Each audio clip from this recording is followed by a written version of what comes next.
Hello friends, this is your friend back with a new fanfic. What if Fem Naruko returned with Hinata and Ino? An emotional reunion, episode 1. If you like this story, don't forget to like, share, and subscribe, and leave your thoughts in the comments. Now, let's start. The long-awaited storm had finally hit Konoha. The wind was fierce and unrelenting as it howled and lashed out at the trees, ripping out leaves and branches in its fury, sometimes even uprooting the trees itself. Rain and hail splattered onto the ground in an uncontrollable frenzy, and the forest was inundated as the lake had overflowed from the inordinate amount of rainfall. Thunder rumbled and lightning flashed across the sky, its angry heavenly message made known to all for miles around. And to make things worse, it was a cloudy, moonless autumn night. The world was thrown into pitch-black darkness as soon as the storm hit. It was to this kind of weather and night that Ino had found herself stuck on sentry duty with Choji. She was not in a good mood as she sat on a sturdy tree branch, soaked to her skin, and only prevented herself from freezing to death by using some old chakra trick she had learned as a chunin.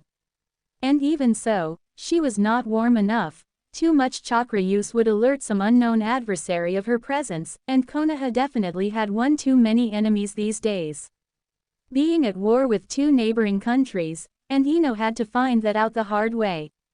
Choji's voice came from somewhere down on the ground, and Ino cursed her bad luck again. It was so damn dark that even her enhanced, chakra-spiked eyes could not pick out the chubby ninja, who Ino was sure was right below her. Today is Shino's birthday. I know that, Ino snapped. But if I can't see even you, how are we supposed to spot the enemy? She heard Choji snort. They are damn stupid if they plan an attack tonight. It would be impossible to distinguish between friend and foe in this weather. A munch was heard from below, and a vein on Ino's forehead pulsated. Choji, what could you possibly be eating right now? It's flooding, the sky is splitting in two, and you can still find the energy to eat. Do you want some? Ino wisely ignored that question. It doesn't make sense to be on duty. Better safe than sorry. Getting angrier at Choji's nonchalant attitude, Ino decided to shut up and ignore the fat ninja, fuming quietly to herself. Shino owes me so much for this, she thought to herself. I could be at home with Sai and the kids right now. Wait, do you hear that?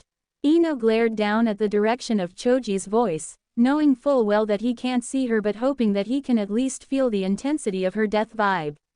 I can't hear anything over your chewing, Choji. A branch cracked somewhere not far in the distance. Ino stilled, her blood freezing. It was definitely not the wind nor the water that broke the branch. No way, she thought. Please don't let this be an enemy attack. Another few cracks. Definitely the sound of someone slowly walking towards them. Ino felt Choji's chakra spike and knew he was getting ready to attack. She jumped down quietly onto the ground next to the fat ninja, noticing with great irritation that he had been snacking on beef jerky. The kunoichi decided to save her nagging until after the fight. Choji and Ino then finally felt the chakra presence of the unknown prowler, and they both narrowed their eyes, trying in vain to make out the intruder's form. For some reason, Ino felt some sort of familiarity to this chakra signature, but she couldn't place her finger on it. It was. Another snap of a twig was heard, and Choji stepped forward. Who are you? Identify yourself. There was silence, only the splatter of raindrops to be heard. Another footstep. Ino flinched, and she took out two shuriken. We're serious, she growled menacingly. Either identify yourself to us now or you'll soon be telling your information to the devil himself. To Ino's surprise, the chakra signature of the intruder suddenly sparked and went out for a few seconds before it gradually fluctuated back to life again. Is this person injured? Choji and Ino quickly made eye contact, and Ino knew that Choji had felt it too. Nonetheless, they both stayed wary and in the offensive, wondering if it was some sort of trick. An ambush might be waiting for them if they fell for it. A rumble of thunder rolled over the horizon, and an ensuing flash of lightning split across the sky, illuminating the forest for a split second. But the split second was all Choji and Ino needed. They both gasped as they saw their trespasser for the first time. She was covered in so much blood. Blood on her hair, her face, her clothes. Even a trail of blood, which the flood was quickly washing away, had formed behind her. There was no way it could all be hers, could it? But that was not what stunned Ino and Choji. No, they were staring at her hair and her eyes, which could not be mistaken for anyone else's. Although dulled from pain and fatigue, her cerulean eyes. Although stained with blood, her golden hair. There was no way. Naruto, Ino gasped, dropping the shuriken in her shock. It can't be, you disappeared 6 years ago. They told us you died. Ino took an instinctive step forward, but she was stopped by Choji, who was just as bewildered but still keeping his guard. Naruto, Ino yelled again. She felt tears beginning to form in her eyes. Is it really you? Another flash of lightning, and both Konoha shinobi saw that this time the bloodied intruder was smiling softly. Her chakra signature was getting weaker and weaker by the second, but she still took another travailing step forward. Choji, Ino, it's good to be home, she whispered. And she fell forward into the flooding forest floor, unconscious. Ino and Choji stared. It can't be. Naruto, after 7 long years, was finally back. As a woman, you promise? Kiba laughed, and ruffled her hair fondly. Naruto, I promise. Have faith in me. Akamaru barked excitedly, and Kiba shot him a quick grin. And Akamaru too. She didn't trust his light-hearted words. Suppose they got ambushed. Suppose they. Kiba, she whispered, eyes filling up with desperate tears. Promise me that you'll meet me again in Konoha. Promise me. Her voice had taken a sharp turn at the end, and her last word was a shrill shriek. The blizzard wind howled and it seemed to carry her words far off into the forest. The snow fell steadily, turning the world into a white blankness. The ground was colored red beneath the 2 ninjas' feet as their wounds dripped blood. Kiba saw the terror that was etched in her cerulean eyes, and he gave her a gentle hug, trying his best to calm her. I promise. And I promise for the rest of the gang. We'll be fine, I swear. Just leave and get to Konoha safely. You need to give Tsunade-sama the report. Go, Naruto. She shook her head in despair. Why me? I can fight. I have Kyuubi's power. I'm just as strong as any of you. The man laughed in amusement. I guess it's a men thing. You probably forgot what it was like to be a boy. How long has it been since the seal? 10 years. Kiba's face turned solemn but his eyes still remained warm. Naruto, you have to leave. There's no time left. I have to join Neji and Lee on the battlefield. They need me and Akamaru. Naruto gave a silent sob. I don't want to. Switch with me, Kiba. I'll go. She couldn't finish her sentence. Kiba had taken her face with 2 blood-spattered hands and roughly crushed his torn lips against hers in a desperate kiss. She fiercely kissed him back for all she was worth. Naruto, he murmured thickly when they broke apart. Naruto's eyes were still misted over with love and lust, and Kiba cracked a smile. He fondly licked the tears that trickled down her whiskered cheeks.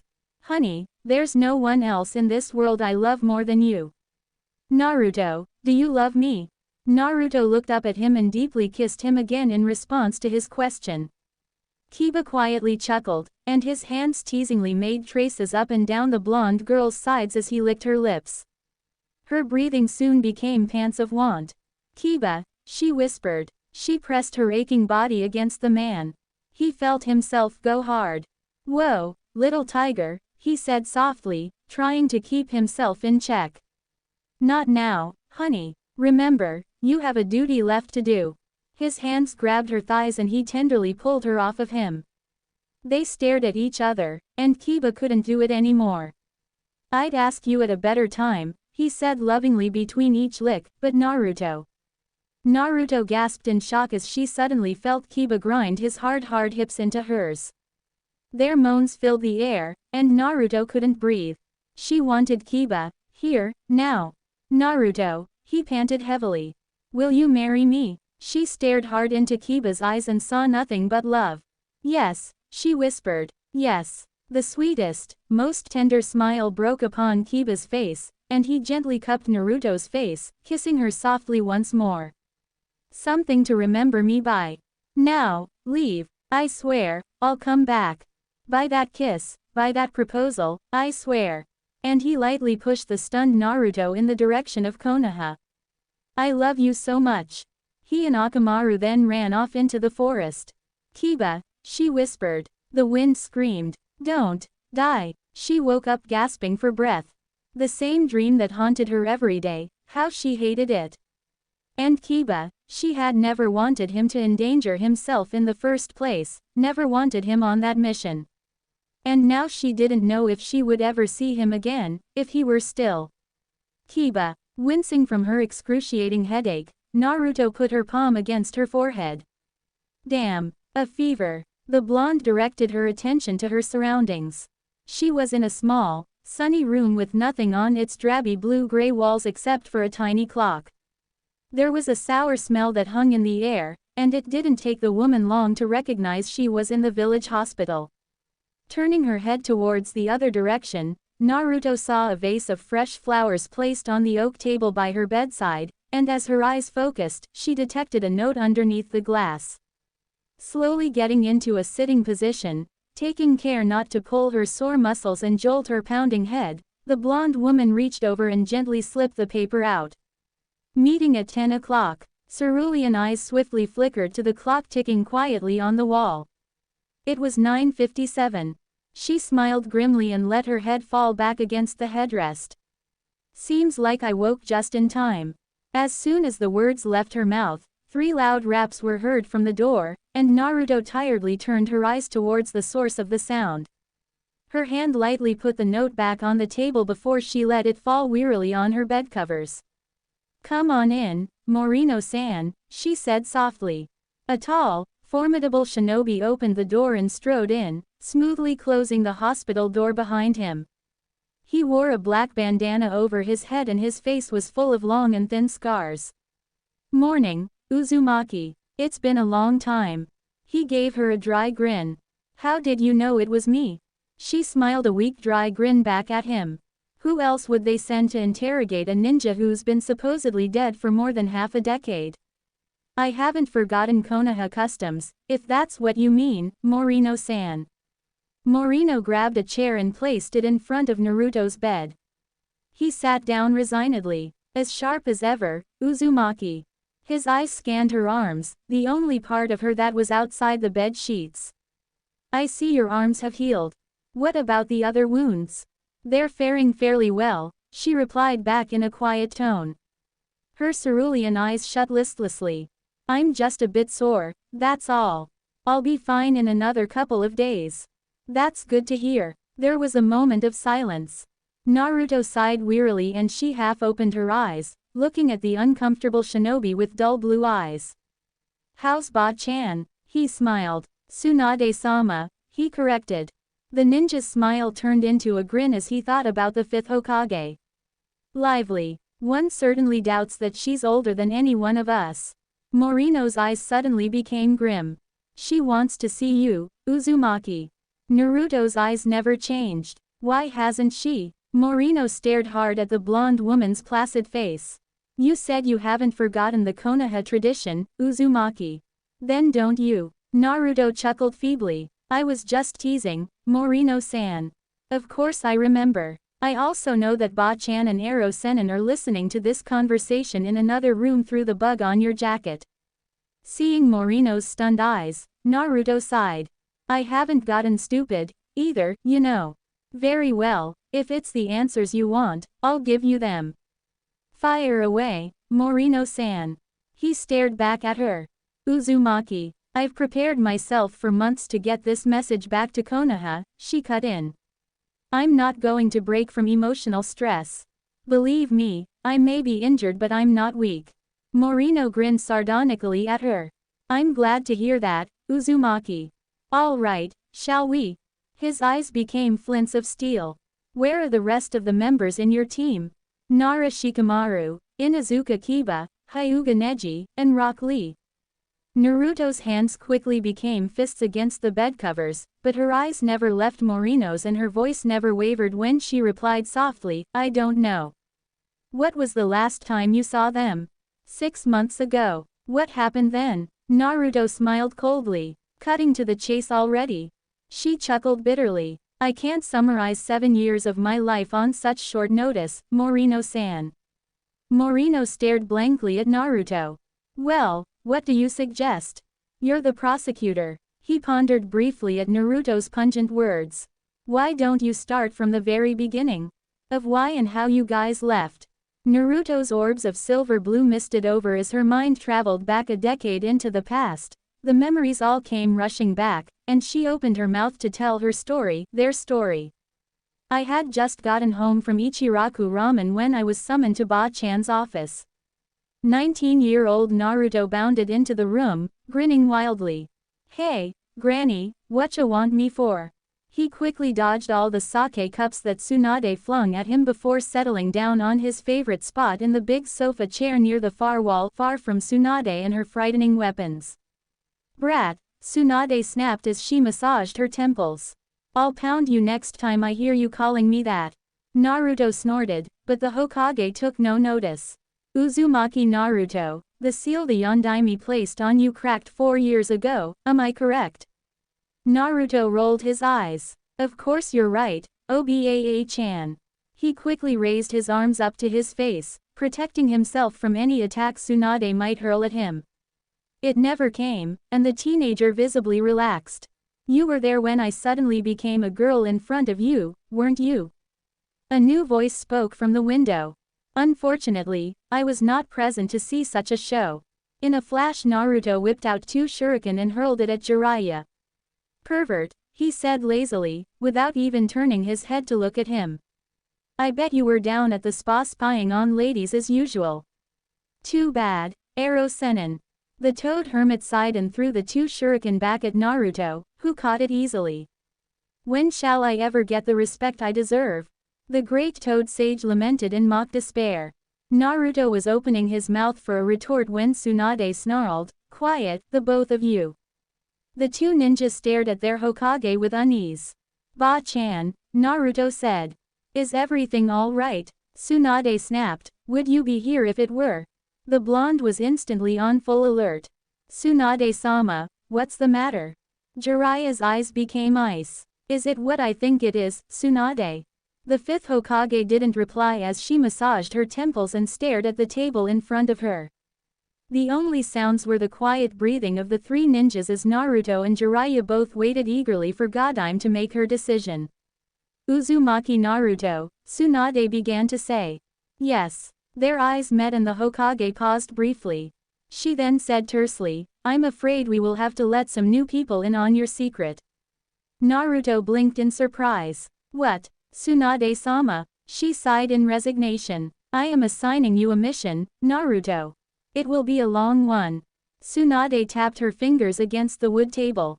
How much do you know about the Earth Country? Naruto wavered. Not a lot. Jiraiya cut in, his eyes full of worry. So it's true, Tsunade, he said urgently.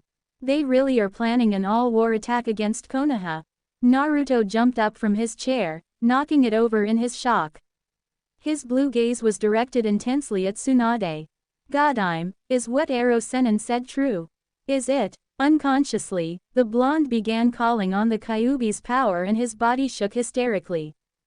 Goddammit, Jiraiya, Tsunade yelled at the white-haired sage.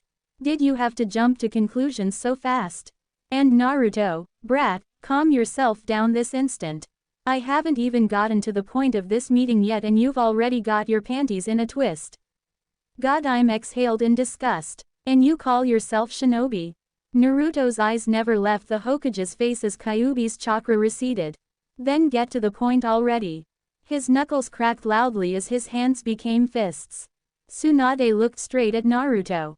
All right then. She took a deep breath. Earth Country's behavior seems suspicious. Naruto, I want you to go there and collect some information. I know it's a lot to ask, but you're our best spy, seeing how well you can change. Of course, I will be asking a few other ninja to accompany you, and they will need to know of your special condition before we send you off. Do you agree with this mission and what it asks of you?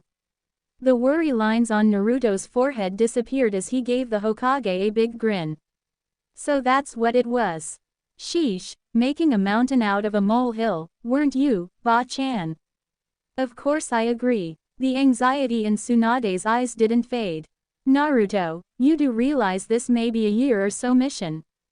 You won't. Tsunade-sama, I'm a big kid now, the blonde soothed. I can take care of myself. Don't worry about it. He turned to look at Jiraiya, who was quietly pondering to himself. Ero Sennin, he sighed. I can't say I'm entirely for this plan, but I think it's the best one we've got. Very well. He gazed fondly at the blonde. You'd better not do anything stupid. Naruto beamed at him. I would never. Tsunade cleared her throat. Now, I've already gathered the rest of your team members. They shall be Nara Shikamaru, Rock Lee, Hyuga Neji, and Inuzuka Kiba. Tsunade glanced at the sheet of paper she had in front of her. Would that be all right with you? Naruto shrugged. Anyone's fine with me, Ba-chan. He smartly dodged a chair Tsunade flung towards him, grinning cheekily. His big smile quickly faded as he, with guarded blue eyes, carefully asked, when am I meeting with them? Tsunade shared a knowing look with Jiraiya. You have to leave for the mission as soon as possible. There's no time to waste. Naruto thought it over slowly before nodding apprehensively.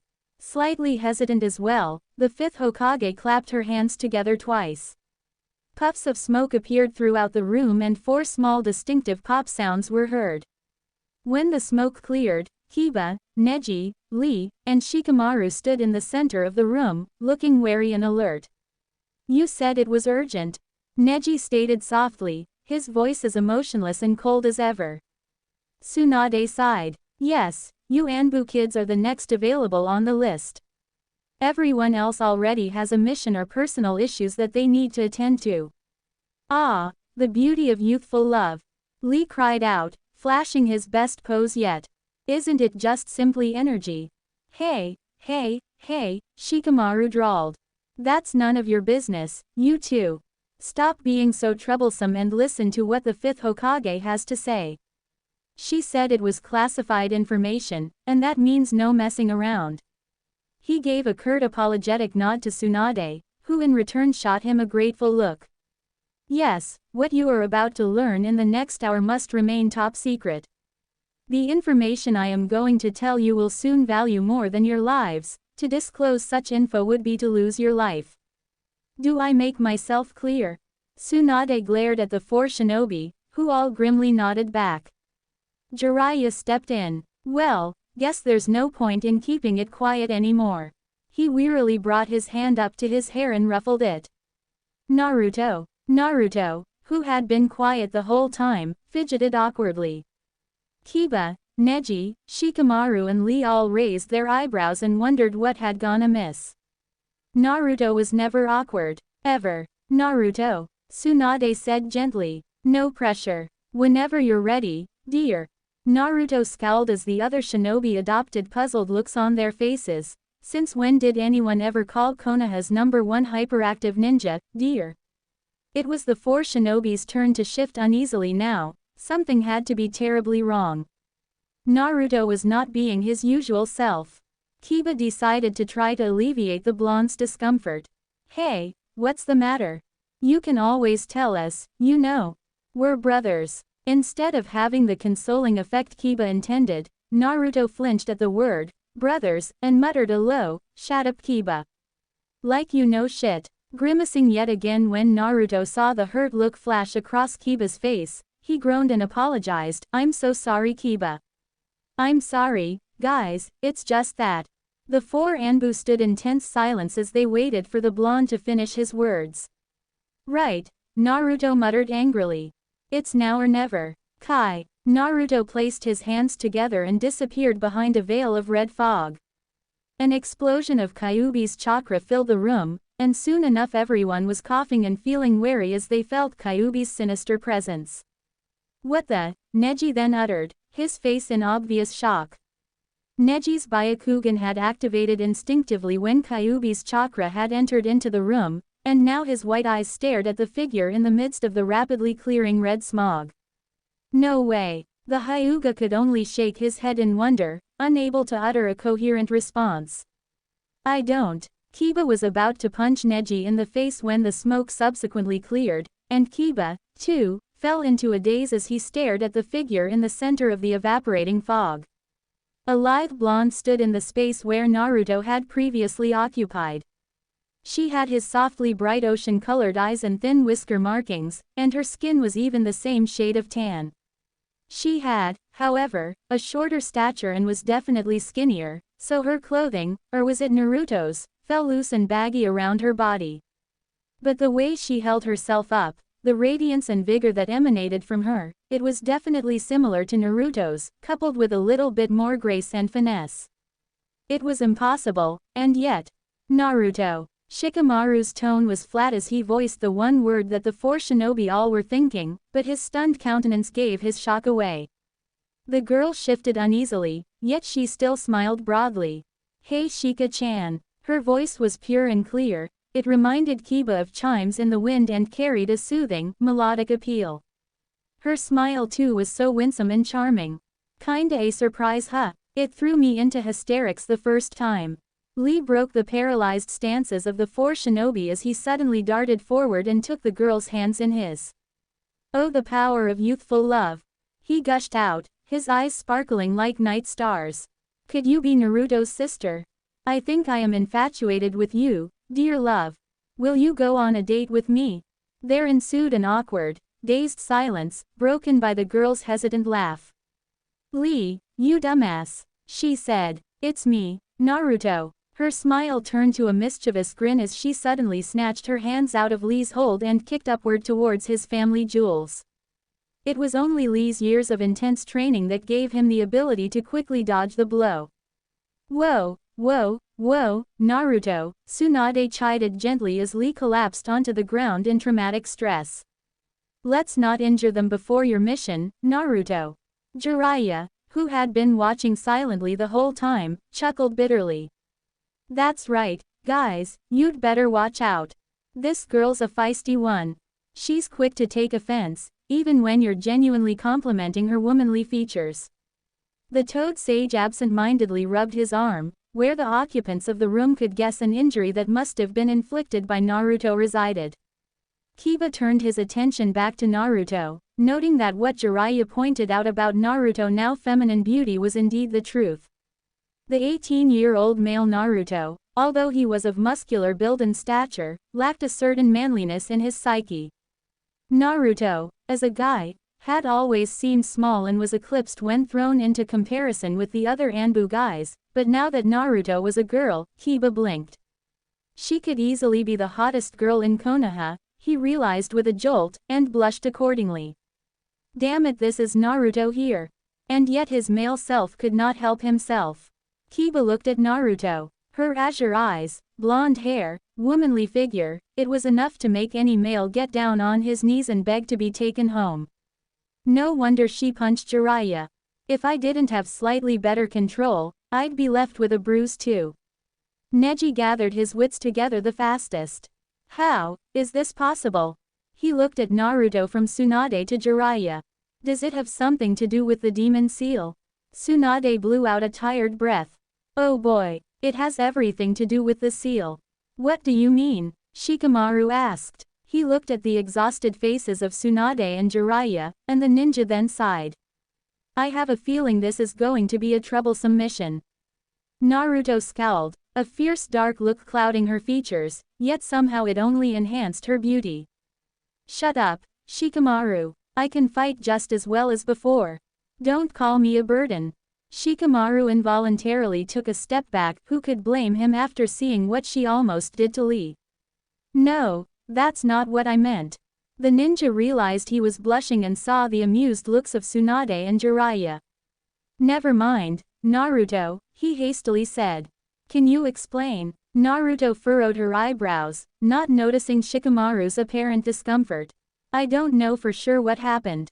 The theory that we're trying now is the possibility that Dad assumed there would be a lot of controversy and outrage from the villagers after I got sealed with Kyuubi.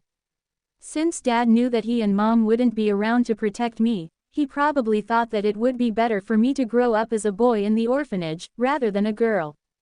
Kiba narrowed his eyes. Dad, Naruto pointedly stared at the floor, unwilling to meet her peers' curious gazes.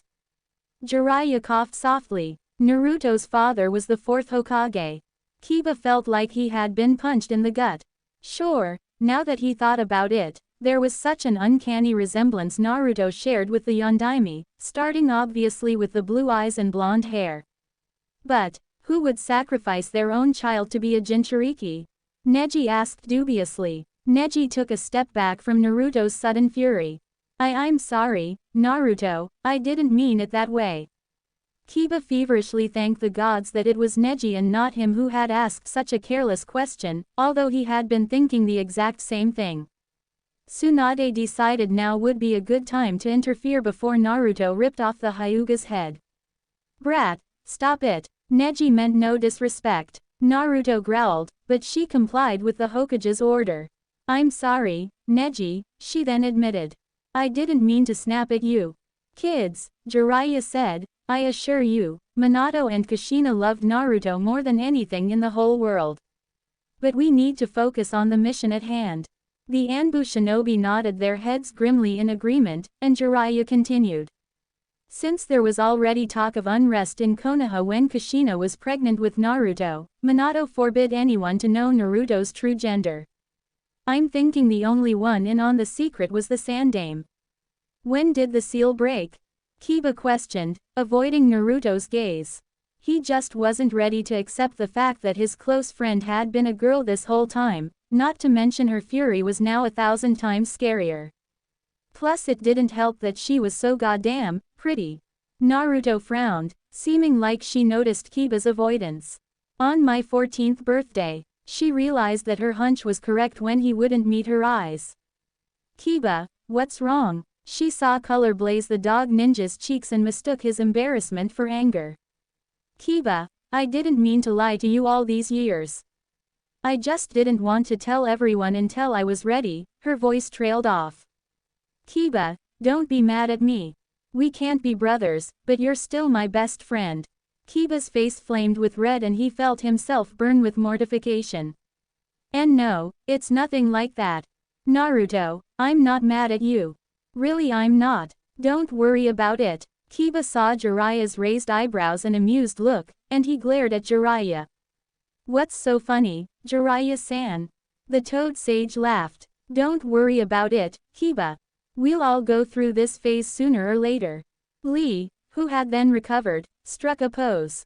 Ah, youth, springs of love are in the yonder. Neji could only shake his head as a baffled Naruto looked around at the laughing faces of Tsunade and Jiraiya to the amused countenances of the three Anbu ninja. What's going on? She asked. Kiba, tell me. It's nothing. Kiba coughed out. Ignore them. Shikamaru then cleared his throat. Okay, come on guys, let's get to the jokes later. He waited for the laughter to die down before turning to Tsunade. Hokage-sama, can you inform us of this mission? Tsunade massaged her temples, her smile disappearing as the teasing atmosphere of the room turned tense. I have a hunch that the Earth country is planning something big. We don't have enough evidence to say that they're planning to go to war with us, but, her voice trailed off, and she shared an apprehensive look with Jiraiya. Jiraiya stepped forward. What Tsunade's trying to say is that we have reasons to believe that suspicious activities are being held in Earth country. It's not enough to accuse them of breaking our peace treaty, but Tsunade and I are worried. Neji nodded. And you want us to infiltrate to see what's really going on? Exactly. Tsunade took out a stack of papers. I have your paperwork right here. You are to pose as 5 young villagers from the outskirts of Water Country. Tell the Earth Country sentries whatever story would seem appropriate. When will we be leaving? Lee asked. Tsunade closed her eyes. Right now. There was a stunned silence. Right now. Kiba then yelled, flailing his arms in distress. But that's hardly enough time to say goodbye to our families. We'll be gone for a year, Hokage-sama. Tsunade glared at Kiba. Inuzuka Kiba, do you not realize the importance of this mission? All of the villagers' lives depend on you guys. For all of what we know, Earth Country could be planning a mass ambush. We'll be completely annihilated. Godime slammed her fist onto the desk, splitting the table in two. Do you not think I understand what I'm asking of you guys? Kiba reeled back, stunned. He had never seen Tsunade lose her temper, not like this. Not when she was so obviously sober. Naruto was suddenly by Tsunade's side, her hand placed comfortingly on the Hokage's shoulder. Godime-sama, the blonde said softly. It's okay. Don't worry for us, Ba-chan. We'll be fine, I promise. Tsunade shook her head, looking at Naruto with fondness. Promise me you won't do stupid things, you brat. The Hokage got a huge, shitating grin in response. When have I ever, Ba-chan? Jiraiya cut in, clearing his throat. Now where's my goodbye, you little ungrateful? He was almost bowled over as a lightning yellow blur hit him straight on. Naruto hugged the toad sage with all her strength. I'll miss you, Arrow Sennin, she said, grinning widely. He smiled affectionately at the girl and ruffled her hair. Dumb kid. He looked at the other four Anbu ninja. Well then, now that Naruto's got us all feeling so mushy inside, are you guys ready to leave? Neji, Shikamaru, and Lee nodded briskly. They all glanced at Kiba. Kiba, though still hesitant, blew out a breath and then nodded as well. Well, that's the way of a shinobi, What will you tell our families, Hokage-sama? Tsunade said softly, the most we can say is that you've left on a one-year mission. I'm sorry, but that's the best we can do. Kiba smiled bitterly. It's okay. I'm sure sis will understand. He clapped his hands together. All right, guys, let's go. He looked around the room, as if remembering something. Oh crap, I'll meet you guys at the gates of Konoha, aight. I need to get an Akamaru. He's still napping. He saw the grim look on Tsunade's face, and he sighed. Really, I'm not going to talk to anyone else. Naruto noticed Tsunade's unease, and she offered generously, I'll go with him, Ba-chan. That way you don't have to worry about Kiba being an idiot and letting vital information slip. Kiba scowled at Tsunade. Godime, really is this necessary? No, I insist. Naruto said, taking Kiba, who was quickly turning a shade of purple-red, by his arms and dragging him out the door. Meet you at the gates in 10 minutes. Don't be late, you guys. And so the blonde pulled a spluttering, indignant Kiba out of Tsunade's office. There was a moment of silence. $100 says they get together in a month, Neji commented. Shikamaru laughed at Neji's statement, as well as the look of hurt on Lee's face. What? Why did she say no to me then? The green ninja lamented. Has the power of youth left me already? Jiraiya was about to comment when he took note of the sudden murderous look that was darkening Tsunade's face. All right, you people, he hastily jumped. Let's get to the front gates of Konoha now. Jiraiya gave Tsunade a bright smile, grabbed a crying Lee by the ear and nodded hurriedly at Neji and Shikamaru. When I say now, I mean now. Yip, brats. Shikamaru and Neji wasted no time taking heed to Jiraiya's urgent order. You're mad at me, Naruto stated crossly as they walked down the deserted streets of Konoha. It was a cloudy night at Konoha, and so Naruto hadn't bothered to change. She scowled. Kiba scowled back at the pressing girl. No, I'm not, Naruto. Really, you're completely imagining things. Naruto studied his blushing figure. Why are you being so awkward then? She crossed her arms. This is what I most dreaded, Kiba. Kiba came to a sudden stop, staring at Naruto. Dreaded? What are you talking about? That you wouldn't take my transformation easily. She saw Kiba flinch, and the blonde felt tears threatening to fall. Damn these female hormones. I told Tsunade that I didn't want to tell anyone yet, because I wasn't sure how you'd take it. She studied Kiba's face. Naruto promptly turned to run away, but Kiba grabbed her arm. Let go, Kiba. She struggled to get out of Kiba's iron grasp. You're pretty. Naruto froze. You're pretty, Naruto, Kiba said quietly. That's what's weird for me. The blonde in his hold stayed silent, and he continued. It's weird when your best friend suddenly becomes the hottest girl in Konoha. And it's weird to hear such vulgar language come out from the mouth of such a beautiful face. But I don't mind at all that you're a girl now. It doesn't change the fact that you're still my best friend, Naruto. Kiba cringed. That's not very ladylike. Naruto couldn't believe it. Of all the things she worried Kiba wouldn't accept about her new self, it was her cussing that bothered him. You're kidding, Naruto said, cerulean eyes wide. Kiba, you've got to be shitting me. The man frowned. Naruto, stop that. Wow. In an instant, the blonde burst out in laughter. She clutched her sides as she fell into a fit of giggles. Relief flooded her. Thank the gods, I was so worried. Kiba let go of Naruto's arm and slightly bonked the girl on her head. Are you done yet? It's not that funny. His liquid brown eyes softened as he listened to Naruto's chuckles. How about we make a deal, Naruto? What? If you don't cuss, then I won't treat you like a girl. Naruto blinked before almost splitting her tan face in two with the beautiful, big grin she gave Kiba. Her azure eyes sparkled. Really, Kiba, you mean it? You'll treat me just the same as before? Of course. Kiba chuckled and ruffled the blonde's hair. I'm assuming that's a yes, Naruto. Fuck. I mean, of course that's a yes. Naruto jumped forward and grabbed Kiba in a bear hug. I love you so much. You can read me just like a book. Kiba flushed and awkwardly patted Naruto's back. Aight, this will certainly take a while to get used to. Guess handshakes and chest bumps just won't work for us anymore. They broke apart, and Kiba smiled. At least I'm still taller than you. Shut up. Naruto skipped a few paces forward.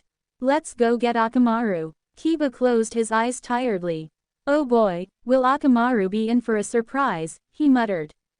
Did you say something, dog breath? Quote, you broke the promise first, shitface. Naruto. Naruto widened her eyes, stopping in mid-sentence. Suddenly a fountain of blood spewed from her mouth, and the blonde's injured, tattered body was hacked with coughs. Her chest was throbbing, and she felt like she was drowning in excruciating pain. Pain that was not physical but that of which paralyzed her mind and tore at her heart. Kiba. Morino immediately stood up and snatched the phone from the table. Hello, he said, speaking rapidly in a low voice. Yes, this is Uzumaki Naruto's room. We need assistance now. She seems to be in critical condition again. I think she might have burst an artery. No. Suddenly the door of the hospital room was thrown off its hinges, where it consequently hit the wall and shattered into bits. A frenetic Tsunade barged through the now open doorway, amber eyes harried and anxious. Where is she? Let me through, Morino.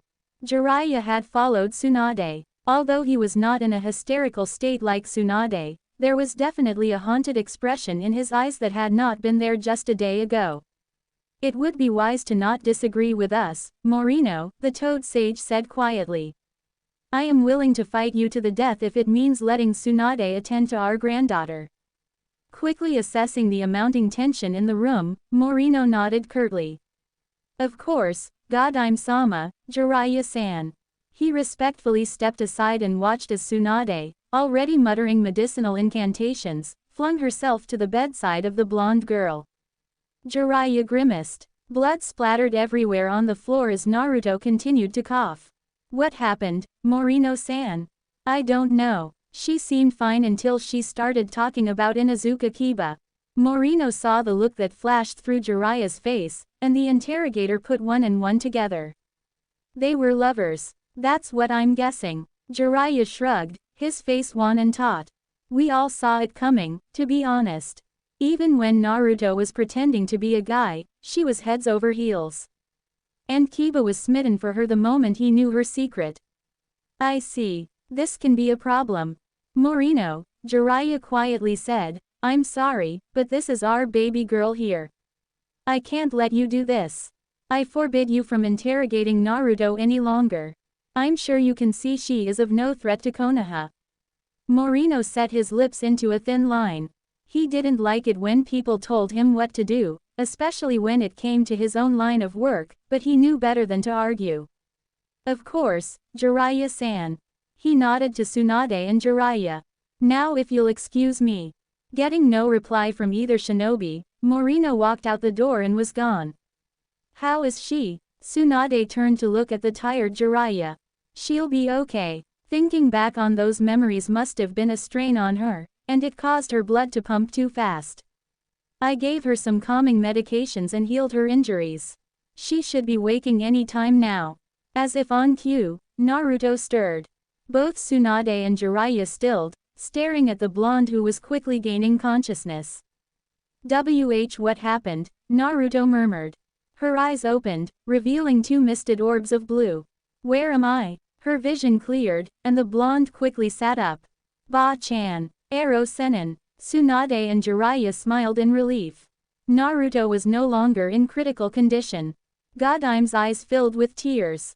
Oh Naruto. Ba-chan. Naruto grinned. Well, what do you know, Granny? You still look the same. Tsunade, unable to stop herself, threw herself forward and fiercely hugged Naruto. You dumb child, she whispered. I told you to take care of yourself. Naruto smiled fervently through her own tears. Oh Ba-chan, I have so much to tell you, she pulled away. Hokage-sama, please, you have to listen to me. Jiraiya wiped at his wet eyes, his face turning serious. What went wrong, Naruto? Naruto shook her head in despair. I know that you thought we had died, but that wasn't the case. We were stuck in Earth Country for 7 long years because the Tsuchikage realized the amount of skill we possessed and made us part of his assassination team. She saw the shocked looks of Tsunade and Jiraiya.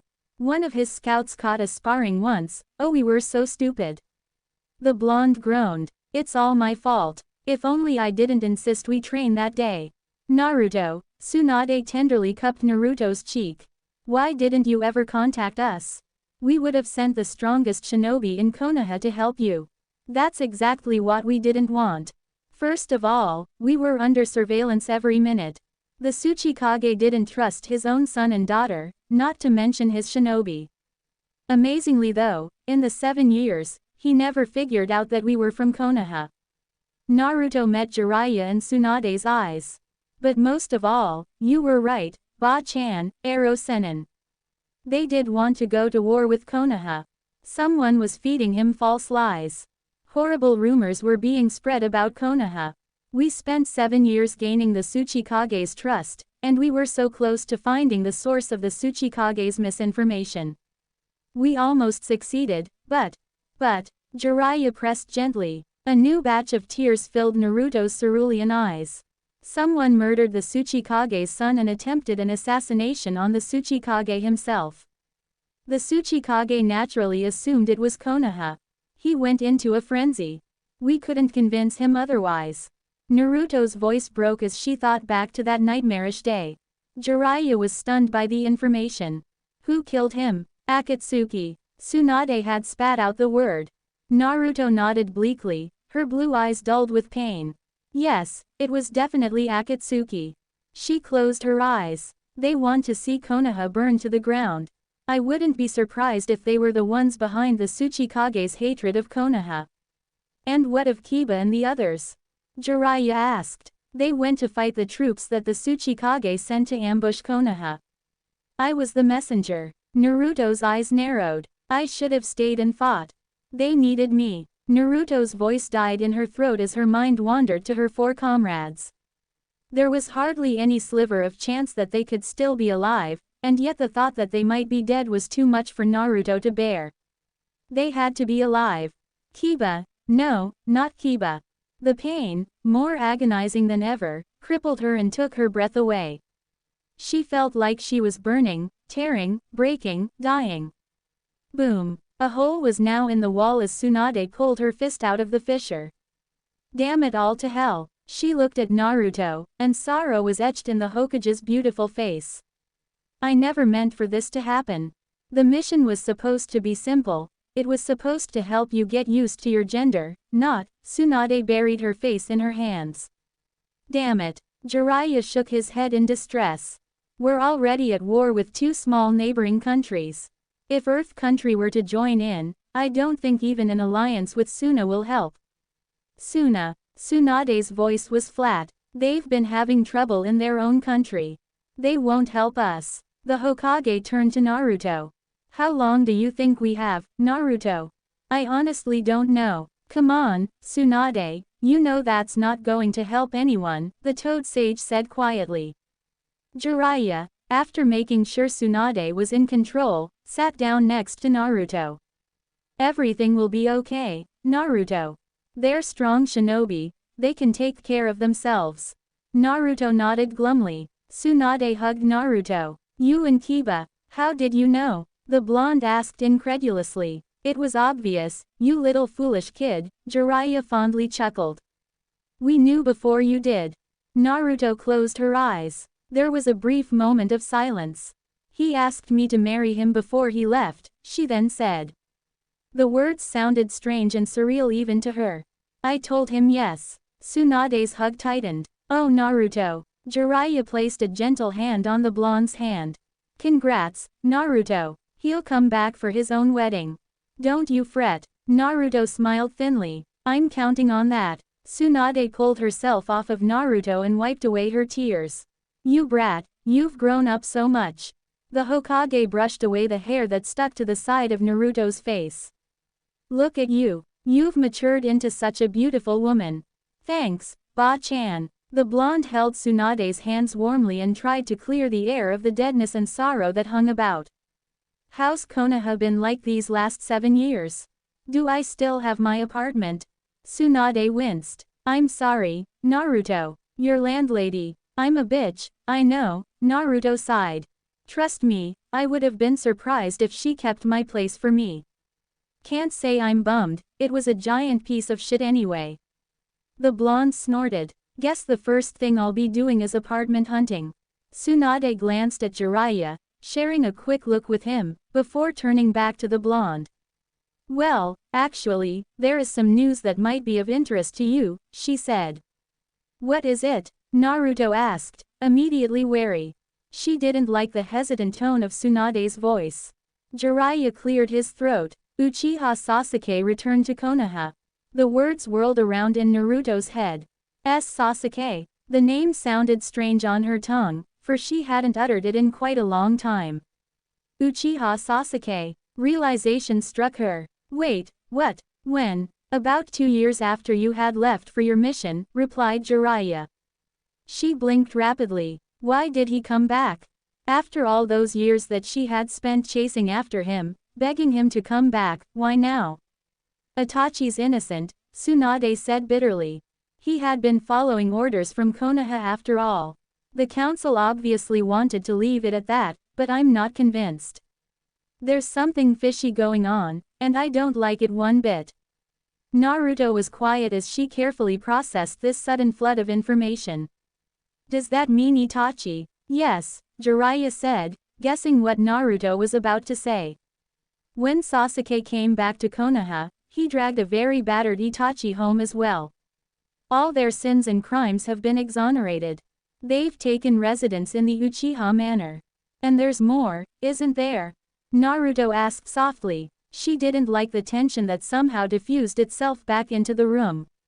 Well, the Hokage said softly. Sasuke and Sakura, Tsunade sighed, her eyes sorrowful as she thought about the brightest pupil that she had ever had. He proposed to her out of simplicity, and she said yes. But their marriage is over. Sakura was nearly hospitalized last month for having a mental breakdown. She's going to divorce Sasuke as soon as he comes back from his S-rank mission. They have 2 kids, Jiraiya said, continuing after a long pause. Ryushiro's a 4-year-old mute, and Momo is the most timid baby you'll ever find in this village. The Toad Sage grimaced. Itachi has a daughter too. We don't know her mother, but, well, Kyra's very distant and cold. Not unlike Sasuke and Itachi themselves. Why are you telling me all this? Naruto asked softly, her cerulean eyes carefully guarded as she waited for the 2 Sandaim's response. Tsunade frowned. Sakura's living in Hinata's house and a temporary babysitter is taking care of the children. I believe Sakura could be charged for child abuse if it weren't for her mentally ill condition. She's completely shut herself out from the rest of the world. Only Hinata has been able to see her these days. The Godime then stared intensely at Naruto. Brat, I know you and Sakura weren't on the best of terms before you left for your mission, and God knows how impossible Sakura is now, but she's gone and… Well, the Uchiha children need a babysitter. There was a moment of strained silence. What? Naruto then spluttered. You want me to be the babysitter? Her incredulity caused her voice to jump a few octaves. Ba-chan, I know it's been a while, but nothing's changed. Sasuke is gone on a mission, and will be for quite some time, Tsunade said calmly. There was a brief pause in the conversation, and Naruto took the time to think hastily. She knew Konoha was bound to change in these 7 years, but to change this much, and in this horrid fashion. It's not just for the kid Sake that we're asking you to stay in the Uchiha manor. Jiraiya's voice seemed on edge and carried an ominous undertone. Jiraiya, snapped Tsunade, her cheeks becoming splotched with an angry red. She should know, Jiraiya said evenly. She just got back, and she needs to understand the bigger picture. Naruto watched as the two Sannin argued back and forth. She knew better than to butt in when they got like that, so she waited patiently, her eyes glazing over as she became engrossed in troubling thoughts of her own.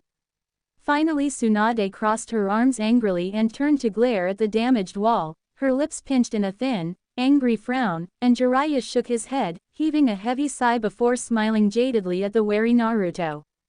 Is it bad? Naruto asked. No, the Toad Sage replied impassively. He paused briefly, and then said, the council is questioning your allegiance due to your long absence from Konoha, and they want to put you under surveillance 24/7. Which is just a euphemism for jail. Like hell that's gonna happen. Hissed Tsunade, her amber eyes flashing dangerously. To the surprise of both Sannin, a grin broke across Naruto's face. Is that it? And here you got me thinking I had cancer or something. The blonde snorted. After working under the Tsuchikage for 7 years, I've become far too familiar with the petty workings of politics. The council just wants to make sure my allegiance is still with them. Don't worry, Ba-chan, they won't keep me locked up for long. Tsunade's face softened as she realized the full extent as to how much Naruto had matured, and she ran a fond hand down the blonde's face.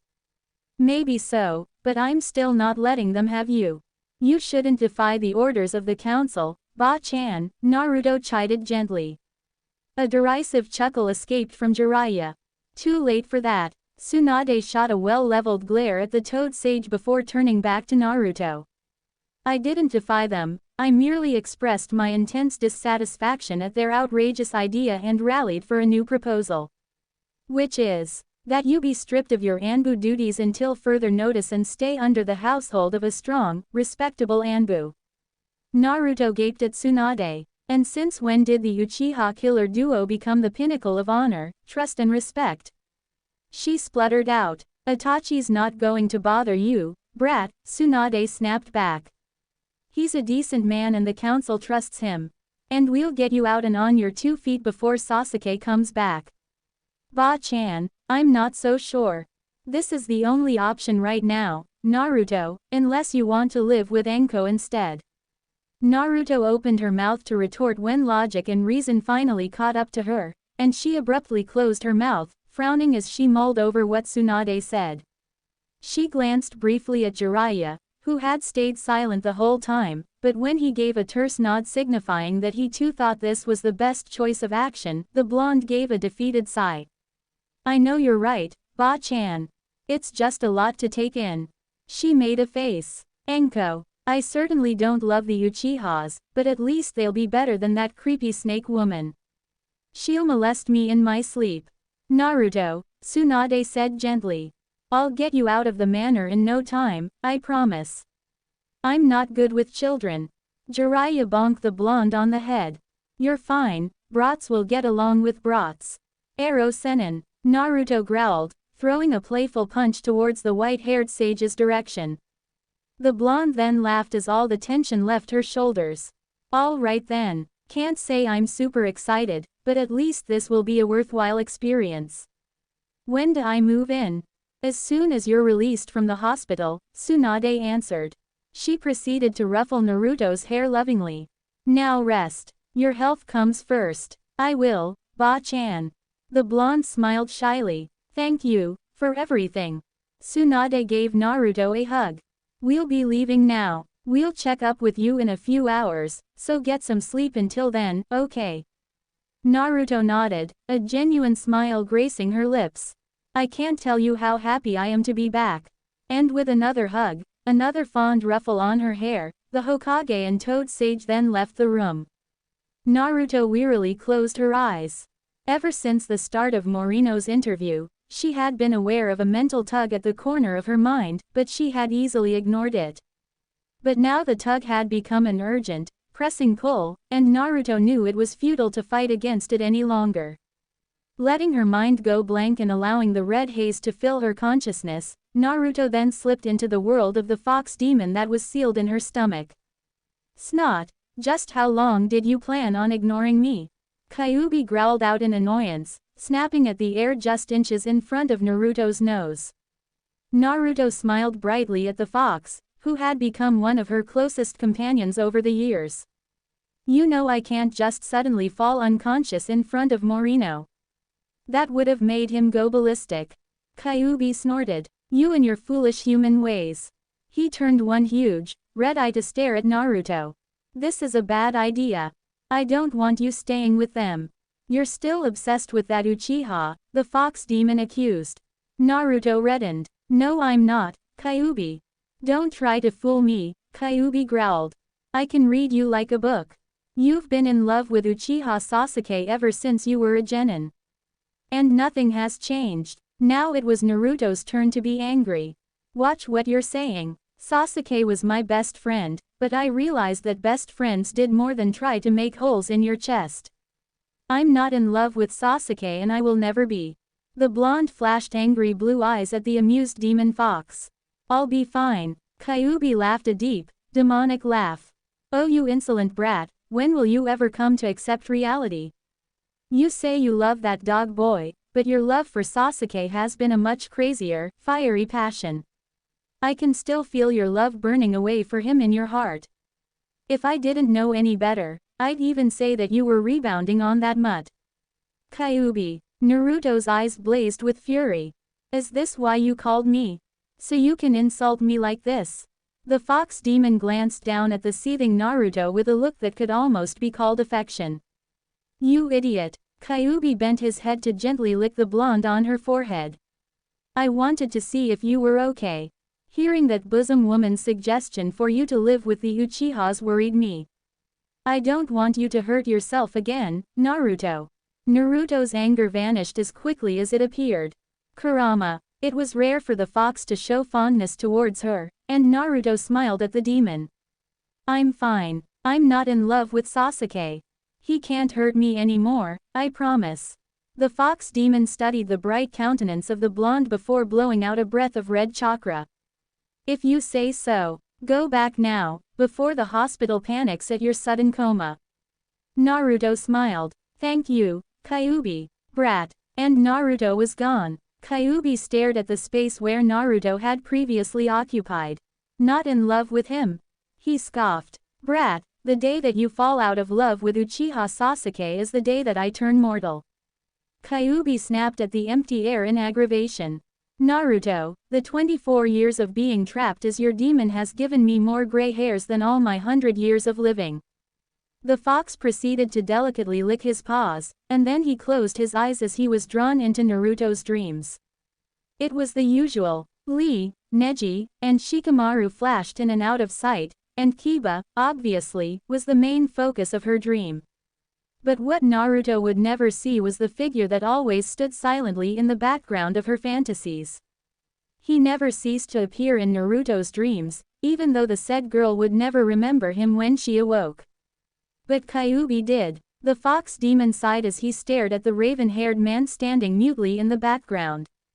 Uchiha Sasuke. Naruto stared at the sight that greeted her.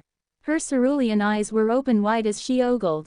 The main compound of the Uchiha Manor was of colossal size, with a fancy roof that towered over all the other buildings in sight. Hell, this building dwarfed the other houses in comparison. It was a monstrosity. All her life, Naruto knew Sasuke was rich, but this rich. No wonder he was such a stuck-up, conceited, selfish piece of shit. Naruto took out the keys that Tsunade had given her and unlocked the front gates. Her shock at the size of the Uchiha mansion had still yet to be alleviated, and truth be told, she was quite intimidated. And to think there are 2 more buildings behind this one, Naruto muttered spitefully. All the people starving in our village, and here we have these 2 Uchiha men who possess everything anyone could want and more.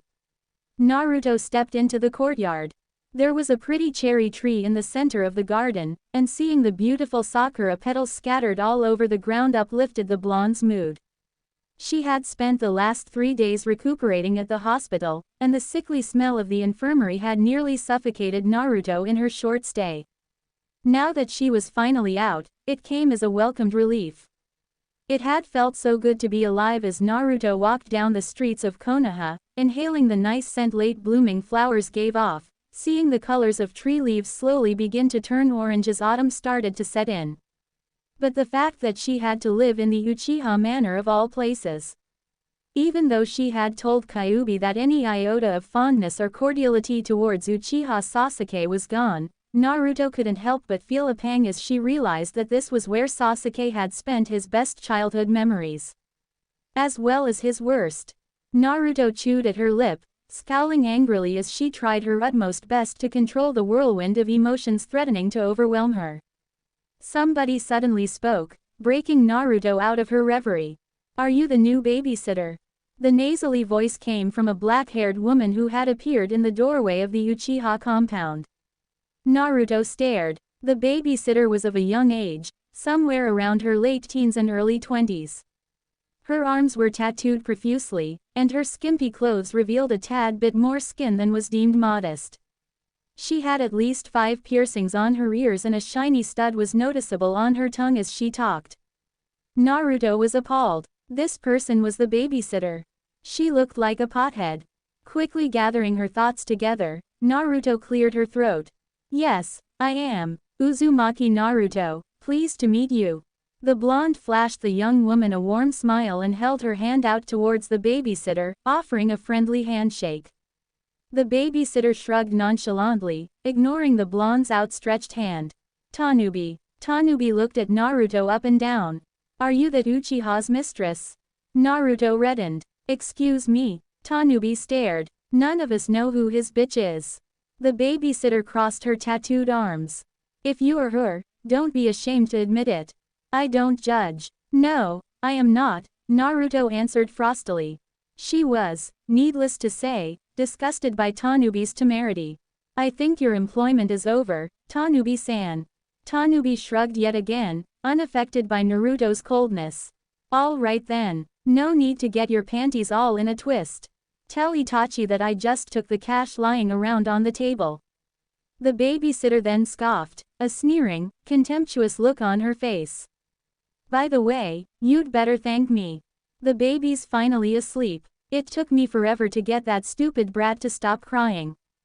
Good luck." I forgot your name." And with those parting words, Tanubi was gone. There was a moment as Naruto struggled to get over her shock. The blonde felt her blood boiling, and it took all the restraint she possessed to not turn around and stick a kunai into Tanubi's heart. She whipped around to glare daggers at the Uchiha symbol that was painted on the walls of the Uchiha compound. Shaking with rage and seeing red, Naruto felt a surge of Kyuubi's sinister demonic chakra flow through her veins. The blonde knew she had to calm herself down before her anger blew things out of proportion, so she closed her eyes and cleared her mind, trying her best to not think about all the murderous things she wanted to do to Tanubi. Sure enough, Naruto slowly felt Kyuubi's chakra recede from her body, and when she could breathe normally again, the blonde opened her eyes. Thankfully, the world was no longer bathed in red. Taking another long glance at the Uchiha symbol, Naruto frowned worriedly. Sure, she wasn't going to be worse than the babysitter. But just what kind of kids was she going to be dealing with?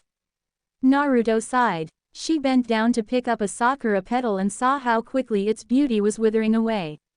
Life was so short. "Kiba, I miss you." As soon as Naruto walked into the household, she knew her assumptions of Tanubi being a shitty babysitter was right. The place looked like it hasn't been dusted in ages, dishes were stacked miles high in the sink, and most of all, as Naruto saw with a pang in her heart, opened beer bottles were lying in every corner of the house. Naruto muttered under her breath. She had vowed to not cuss when she entered into the house, for that would have been very bad influence to the kids, but the sight of empty beer bottles tore at Naruto's chest. Oh my god. The blonde felt tears start to form in her eyes, and she wondered just how much shit the three Uchiha kids had had to go through. Where was Itachi in all of this? Naruto understood why the cold-blooded Sasuke and broken-hearted Sakura might have not stopped this disaster from happening, but Itachi, wasn't he innocent? Wasn't he the faithful Konoha shinobi all along? So what was his part in this tragedy? Where was he during all of this? Naruto shook her head slowly. There was no point in crying over things that had already happened. Work obviously needed to be done. Forming a few hand signs and muttering a quick "Kai," Naruto disappeared behind a puff of smoke. Suddenly there were 5 shadow doppelgangers present in the filthy room. Naruto nodded tiredly at the inquisitive blondes. We'll split up and clean different rooms. Come on, let's get to it. This mansion is gigantic. The faster we start, the faster we'll finish. Gotcha. 5 voices answered. Naruto wearily sat on the couch, eyeing her work with pride. It had taken her the whole morning and even part of the afternoon, but she did a damn good job cleaning out the filth of the huge Uchiha mansion. Not a single book out of place, not a single dish unwashed, not a single corner of the house undusted. The blonde woman chuckled complacently to herself. Well, not bad, Naruto. Guess being the Tsuchikage's maid did pay off in its own ways. The blonde then groaned as her thigh muscle cramped. Every part of her body throbbed. I hope I don't have to do that again in a long, long while. She sighed. Her head was beginning to hurt again, and she couldn't stop herself as her mind began to wander, drifting back a few years, back to. Naruto closed her eyes. The dream she had last night was still fresh in her memory. Kiba, where are you? 21-year-old Naruto had just arrived at the secret meadow. The field was filled with blooming, colorful flowers and tall, green and grassy plants. It was springtime in Earth Country, and the blonde had woken up earlier that day with a flower, which she recognized to come from this field, placed next to her bed.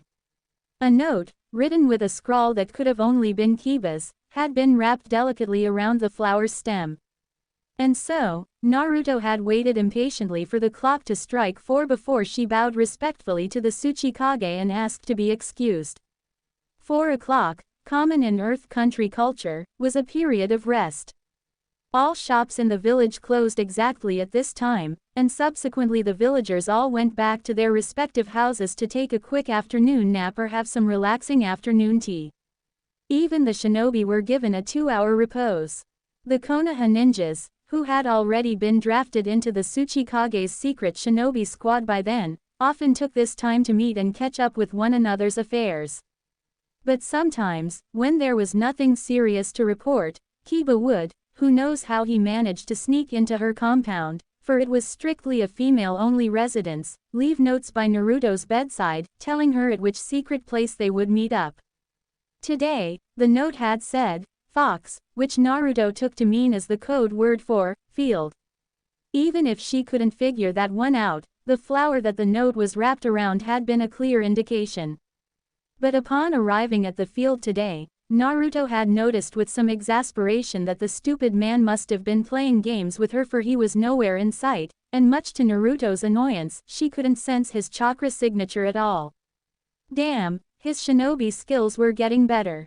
Kiba, the blonde snapped. I'm going to leave in 10 seconds if you don't show your sorry butt soon. No response. All right then. 1, 2, 3, 4, 5, 6, 7, 8 Nen. Naruto squealed as she suddenly felt someone from behind securely wrap his arms around her waist. The blonde could feel his breath on her neck, and she involuntarily shivered. I believe that was less than 10 seconds, Naruto, Kiba growled teasingly into the woman's ear. I never knew you were a cheater. The blonde struggled vainly to break Kiba's hold. Let me go, you jerk.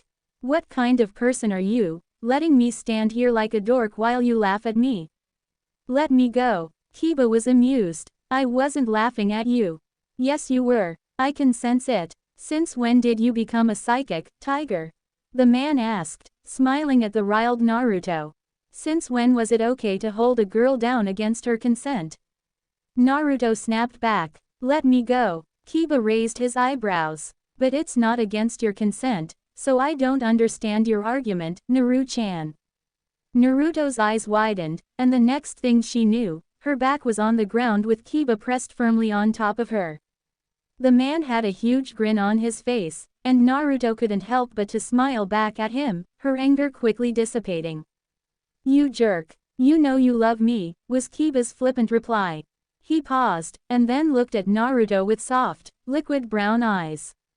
Can I, sweetheart, and since when have you cared for my consent, you uncouth man? Kiba smiled wryly, and in one swift motion, he took Naruto's mouth in his.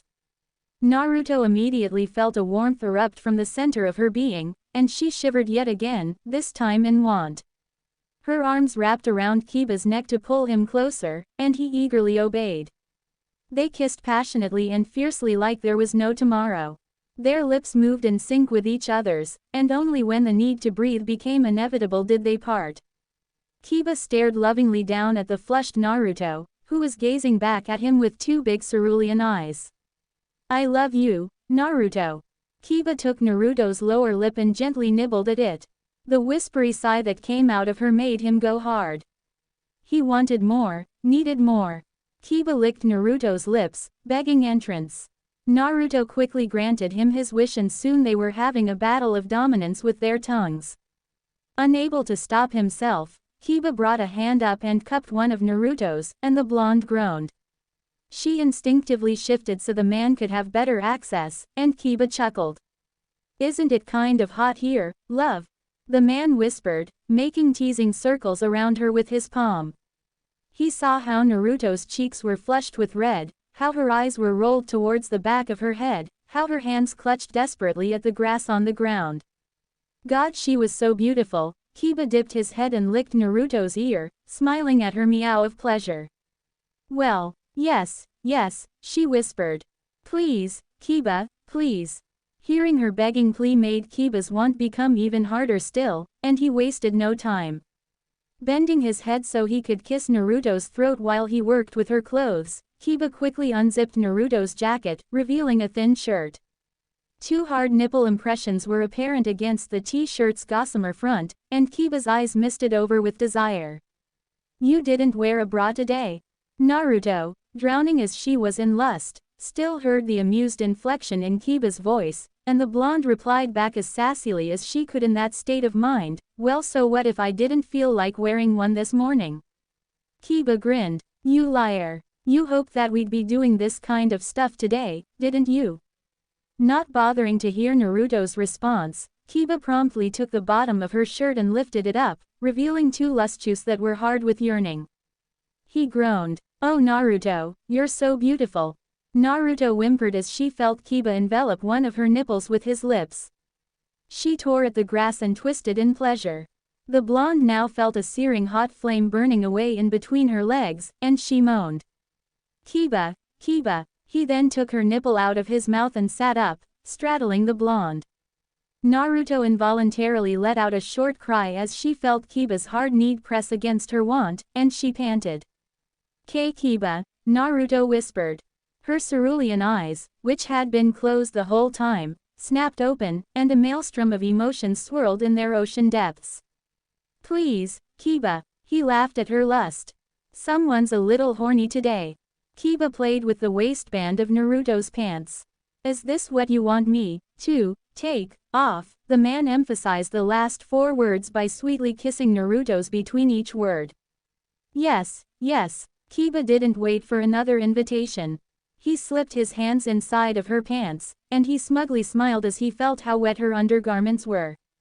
The man gently brushed two fingers against Naruto's womanhood before sticking the two digits inside, and the blonde cried sharply, writhing. Kiba, he grinned, and in one movement, pulled off Naruto's pants. She shivered, both from the loss of heat and from the hungry look she saw in Kiba's eyes. Kiba then smiled wryly, his liquid brown eyes gazing with adoration and lust at his blonde lover. Now, gorgeous, try to keep the volume down. I don't want all of Earth Country to be awakened from their afternoon nap when I'm making love to my little tiger here. Suddenly the sounds of the front door being slid open carried over. Naruto's eyes immediately snapped to attention. Since when did she fall asleep? And she blushed as she remembered the dream. Shaking her head to clear it of the fresh images, the blonde subsequently stood up. Naruto winced, her muscles still sore, but luckily for the most part Kyuubi's chakras had healed her exhaustion. Then remembering why she had woken up, Naruto bit her lip in anticipation. The moment she was waiting for had arrived. The kids were finally home. Naruto was wary. She had seen Momo earlier, taking care to not wake the baby girl when she cleaned Momo's room. But Momo had been sleeping, and of course, she was only 2 years old. On the other hand, Naruto didn't know what to expect of the other two. Hell, what happens if they turn out to be crazy serial killers like their dads? Footsteps were heard and Naruto tensed. The door to the living room bursted open, and Naruto came face to face with Uchiha Kara and Uchiha Yushiro. She took a quick second each of the two Uchihas. Uchiha Kara was a petite, skinny girl of about 12. With a jolt, Naruto realized that Kara was around the age of a genin, and needless to say, a shinobi headband, its shiny luster indicated that it was rather new, wrapped around the girl's forehead. But upon further scrutiny, Naruto saw that Jiraiya's warning about Kara being aloof and distant had indeed been the truth. Kara's eyes were two hard black gems, cold and merciless. Her long black hair covered more than half of her face, giving the young girl a very menacing appearance. Even her lips, bitter and thin, was a resentful line across her pallid face. She had the image of a very sour and aggrieved child, not unlike how Sasuke had been when he was a genin. Naruto's heart immediately went out to her, and the blonde was unable to help herself as she thought back to the old Team 7 days. Naruto then directed her attention on the small boy timidly standing next to Kara. Uchiha Yushiro, Naruto noticed with contained surprise, was the exact opposite of his cousin. The boy had a face of an angel, complete with the pink chubby cheeks and big, innocent eyes, and he could have fooled anyone into thinking that he was a baby Cupid. Yushiro was supposed to be almost 5 years old, but if Naruto didn't know any better, she would have assumed that the tiny boy could have been no older than 3. But as cute as he was, Yushiro's big, black eyes were haunted with only one emotion, fear. Raw terror reflected in the onyx orbs as the little boy stared at Naruto. The blonde wanted to cry. But the years of living under the Tsuchikage's rule had given her the skill to mask her emotions, and for once she was thankful for the control. She allowed only a calculated amount of warmth and cordiality show on her face. "Who are you?" Kara asked coldly. "Have you come to take us away?" "No," Naruto said softly. "I'm your new babysitter." "Another one." It was clear from the tone of Kara's voice that the young girl didn't have a particular fondness towards babysitters. "When will they realize that we can perfectly take care of ourselves?" She turned to leave, her hair whipping angrily behind her. "Wait." Kara glared spitefully back at Naruto. "What do you want?" Naruto gracefully raised one eyebrow. "I think we should introduce ourselves first." "Why?" Kara said the word as more of a statement, an order, than as a question. "I'm going to be living here for at least a month or 2, Kara," the blonde replied back evenly. "At least tell me a bit about yourself. Your little brother too." Kara narrowed her eyes, and in her anger, she activated her Sharingan. Naruto was most definitely impressed by this demonstration of talent, but let none of it show in her impassive expression. "He's not my brother," Kara hissed out. She didn't even turn to look at Yushiro, who had flinched at Kara's comment. "Don't you ever call him my brother." Naruto wasn't deterred. "Cousin, then." Kara folded her arms, riled by Naruto's calm countenance. She had never met a babysitter who hadn't blown up as soon as they exchanged 1 or 2 words with her. This blonde woman was different. There was something about this babysitter that Kara couldn't place her finger on. He's a mute. Didn't they tell you that? Kara replied contemptuously. He was born that way. Small and useless. I've never even heard him cry. Her tone of voice mirrored disgust. Naruto saw how sorrow and hurt flashed quickly through Yoshiro's eyes before it disappeared, leaving his eyes terrified once more. Poor thing. What about you? The blonde then asked. What about me? Kara retorted. She had deactivated her Sharingan, but her eyes were still stark cold and bleak. Tell me about you. Kara scowled. She was getting angrier by the second at Naruto's persistent questions. None of the other babysitters had shown such nosiness. I'm a genin. My father's Uchiha Itachi. Who's your teacher? Ino-sensei. Kara didn't miss the sudden look of recognition that passed through Naruto's face. You know her, the Uchiha girl accused. Yes, I did. Naruto didn't mention to tell Kara the last time she saw Ino was that stormy night when she had passed out in front of Ino and Choji. Naruto hadn't seen Ino since, for no one was allowed to visit the blonde in the hospital. In fact, Naruto wondered. Who actually knows that I'm back in town now? Kara frowned. She knew the suddenly pensive babysitter was keeping something from her, and the Uchiha girl became irritated when the older woman didn't expand on her answer. What's your name? Kara asked in an insolent manner. Naruto looked at Kara and smiled a small, genuine smile for the first time since the two children's arrival. Uzumaki Naruto. You may call me Naruto-san. The Uchiha girl rolled her eyes. Whatever. She turned her back to Naruto and began walking towards the door, determined to end the conversation. You'll be gone in a week like the rest of them, anyway. I'm going to training. And Kara disappeared from the room. I'm beginning to think that there must be a genetic disorder for rudeness and arrogance, Naruto muttered in exasperation. Are we going to come to love each other? The blonde then directly her kind gaze towards the small boy who was now shaking visibly in front of her. Hello there, Yoshiro, she said brightly, smiling her most winsome smile. Yoshiro, not alleviated by this show of warmth, took a small, scared step back. Naruto's blue eyes softened, and she squatted so she was the same eye level as Yoshiro. You're the cutest thing I've ever seen. Has anyone ever told you that? The blonde said cheerfully, secretly pleased when she saw a look of surprise momentarily replace the fear in Yoshiro's eyes. Naruto continued, I thought you were a little angel when I first saw you. I almost fell down to my knees. I'm in desperate need for some of my prayers to be answered, love. Yoshiro blinked rapidly, but the terror in his eyes was slowly dissipating. Naruto suddenly brightened. Hey little guy, can I touch your hair? The boy started. Touch his hair. He stared back at Naruto with huge, inquisitive eyes, wondering if he had heard her right. Naruto was delighted to see that almost all traces of the fear he had towards her in the beginning were gone, replaced by incredulity and curiosity. It looks soft and silky, Yoshiro, the blonde went on to explain, grinning sheepishly. I've always admired people with pretty hair. I have coarse hair, unfortunately, so people with hair like yours have always been the object of my envy. Naruto laughed. It's silly but true. Yoshiro was in a state of inner turmoil. In his entire life, Yoshiro had never met a woman who was as gentle, as nice, as kind as Naruto, and he immediately felt something in his heart stir. It was a long time since he had felt this warm, this safe, this protected. The little boy wondered if Naruto was a dream. He had those sometimes. Dreams where his daddy would be back home holding him and praising him, telling him that he wasn't unwanted. Dreams where mommy wasn't crying and drinking that horrible liquid that made her go crazy. So was Naruto only a dream too?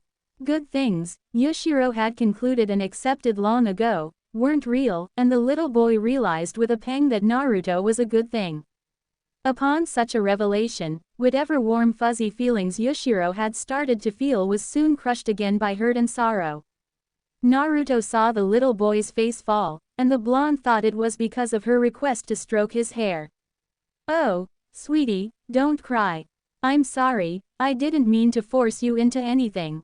I promise not to touch you unless you allow me to, okay? Yushiro blinked, yet again startled by Naruto's exclamation. Someone was actually giving him a choice. No one had ever allowed Yushiro to do anything out of his own volition. Instead, he always had to follow the rules, and sometimes when he was bad and he didn't comply, hurtful things would happen. Yushiro had learned that the hard way, especially that one time when mommy drank too much of her bad liquid and punished him severely. But this lady here, she said he could decide by himself. The small Uchiha boy looked up to stare at Naruto's face. Two kind, cerulean eyes stared back. Yushiro had never seen so much comfort and love radiate from anyone's eyes, and to his bewilderment, that love was directed towards him. How was that possible? Naruto was about to give up and ask Yushiro another question when the little boy suddenly surprised her by timidly taking one of her hands and lightly placing it on his head. Yushiro caught the amazed look on Naruto's face, and without realizing it, a small smile consequently graced his features. The blonde had never seen any child look so angelic. And to top it all, she realized that Yushiro was the spitting image of his father. Tears well up in Naruto's eyes, and she lovingly ruffled Yushiro's hair. "Sweetheart, can I pick you up?" the blonde whispered. Yushiro, though at first he had been alarmed by Naruto's tears, realized that the babysitter was happy that he had allowed her to touch his hair. The boy pondered her question before nodding slowly. Naruto beamed at him, and Yushiro involuntarily smiled back at her when he saw the beautiful grin break across her face. Naruto's breath hitched in her throat as Yushiro's smile revealed two missing front teeth. "Yushiro, you're gorgeous," Naruto exclaimed. She picked the boy up. He weighed as light as a feather, and held him close. "You are the cutest child I have ever seen." Yushiro's grin got bigger. He had never been complimented, had never been held so tenderly, had never been smiled at, but this was suddenly all happening in one day. The little boy wiped at Naruto's tears, trying to tell her in his own silent way how happy he was that she was now his babysitter. He knew, the way children instinctively knew some things, that Naruto would protect him from now on and forevermore. He felt safe. Naruto saw the trust that was burning brightly in Yushiro's eyes, and she laughed. The blonde kissed Yushiro sweetly on one of his chubby, rosy cheeks. "Hey little one, your name's quite a mouthful," Naruto said affectionately. She thought for a quick while. "Would it be okay if I called you Shiro-chan?" Yushiro pondered over the new nickname. He then decided that he didn't mind what nickname was given to him, as long as it was Naruto who called him, and the little boy nodded seriously. Yushiro took one chubby hand and wrapped it firmly around a strand of Naruto's golden hair. He was scared that if he wasn't careful, this beautiful savior might disappear. To make sure Naruto wouldn't be whisked away when he wasn't looking, Yushiro concluded that the best way would be to have a tight hold on her hair, and indeed, the iron grip he had on Naruto's locks was quite impressive for someone of his stature. Naruto winced slightly. "Shiro-chan, is that really in?" A loud wail penetrated the household. The blonde woman shared a knowing look with Yushiro. "Oh, I believe your sister Momo has awakened from her nap," the boy thought intensely. Whenever Momo cried, she wouldn't stop for at least a good 2-3 hours. Yushiro had long learned to tune out the wails, but he worried that Naruto might get annoyed and possibly leave. The small boy furrowed his eyebrows, suddenly very concerned that she might vanish. Naruto, oblivious to Yushiro's distress, immediately set off towards the infant room, picking up speed as the baby's screams got louder and louder with every hysterical cry. Following the sounds of wailing, the blonde soon came across a small room she recognized as one of the rooms she had cleaned earlier in the day. Naruto hastily opened the door and walked in. "Momo, Momo," Naruto crooned, walking towards the crib. There, don't cry anymore, Naruto's here." The baby immediately stopped crying. Naruto was surprised. Was it really that easy? She had expected that it would have taken a lot more effort to get Momo to stop crying, considering Tanubi and Jiraiya's warning. Coming to the edge of the crib, Naruto peered over and stared down at Momo. At first she was surprised to notice that the toddler's eyes were green, not onyx like she had expected. Then Naruto realized Momo had stopped crying not because the baby had felt soothed by Naruto's presence, but because she had heard Naruto's entrance and was now paralyzed in fear, her huge eyes staring blankly at the ceiling. Naruto also realized that Tsunade and Jiraiya had failed to mention one important detail concerning Momo. The baby was blind. She could not see as she looked straight at Naruto, her emerald eyes unfocused and empty. Holy Mother of, Naruto whispered, aghast. Momo flinched. How does a 2-year-old child flinch at the sound of Naruto's voice? The toddler feebly cried out, as if she were expecting to be beaten. Naruto wanted to hurl. There was something messed up with this family. The Uchihas were supposed to be the strongest clan in history, and yet, is this how they treat their children? First Sasuke and Itachi, the two most angst, revenge-driven people Naruto had ever seen, and now these 3 kids. I'm going to put you down real fast, okay? I need to take care of your sister right now. I promise I'll pick you up as soon as my hands are free again. Yushiro nodded. He allowed Naruto to gently place him on the ground, but, still feeling a bit anxious, he now secured his iron grip onto the part of Naruto closest to him, her leg. Naruto smiled down at the child as she felt him hug tightly. I'm still here, baby, she reassured him. The blonde then directed her attention to Momo, who was giving out meows of distress. You poor thing. Not being able to see, but already having to suffer through so much, Naruto murmured quietly. There, everything's all right now. Don't cry anymore, Momo. I'm not going to hurt you. The blonde gently placed her hand against Momo's cheek.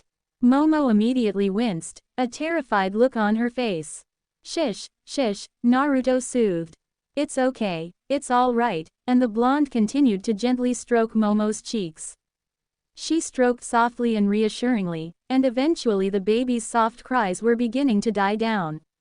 Naruto then changed the course of her stroking to unexpectedly, but slowly and gently, poking the little baby on her stomach. Momo blinked, and miraculously, a wondering coo came from the baby's mouth. Naruto smiled. There, you're not scared of me, are you? I'm not going to hurt you. You believe me, right? Momo. The blonde placed 2 hands around the baby's waist, and when Momo didn't protest, Naruto lifted the baby girl out of her crib and tenderly laid Momo's head on her shoulder. The blonde continued to softly pat the baby's back. Shish, everything's going to be all right. There. The green-eyed Uchiha baby consequently sneezed and then relaxed into Naruto's embrace. A sense of security and love, not unlike what Yushiro had felt earlier, enveloped Momo. Yushiro, amazed at the sudden transformation that took place in his sister, pulled at Naruto's leg. Naruto directed her attention to the small boy and smiled. She stopped patting Momo and stretched out a hand to enclose around Yushiro's. Now, Shiro-chan, I think your little sister is hungry.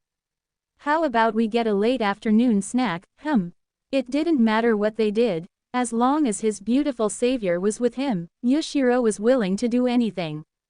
And now that Momo had been charmed as well by this golden-haired goddess, the little boy realized that the best thing had just happened to his life. Maybe, the little boy concluded. Maybe all the bad things happened in the beginning because they needed to balance out the goodness of the goddess. Yushiro tightened his hold on Naruto's hand. Whatever the reason, he was never ever letting her go.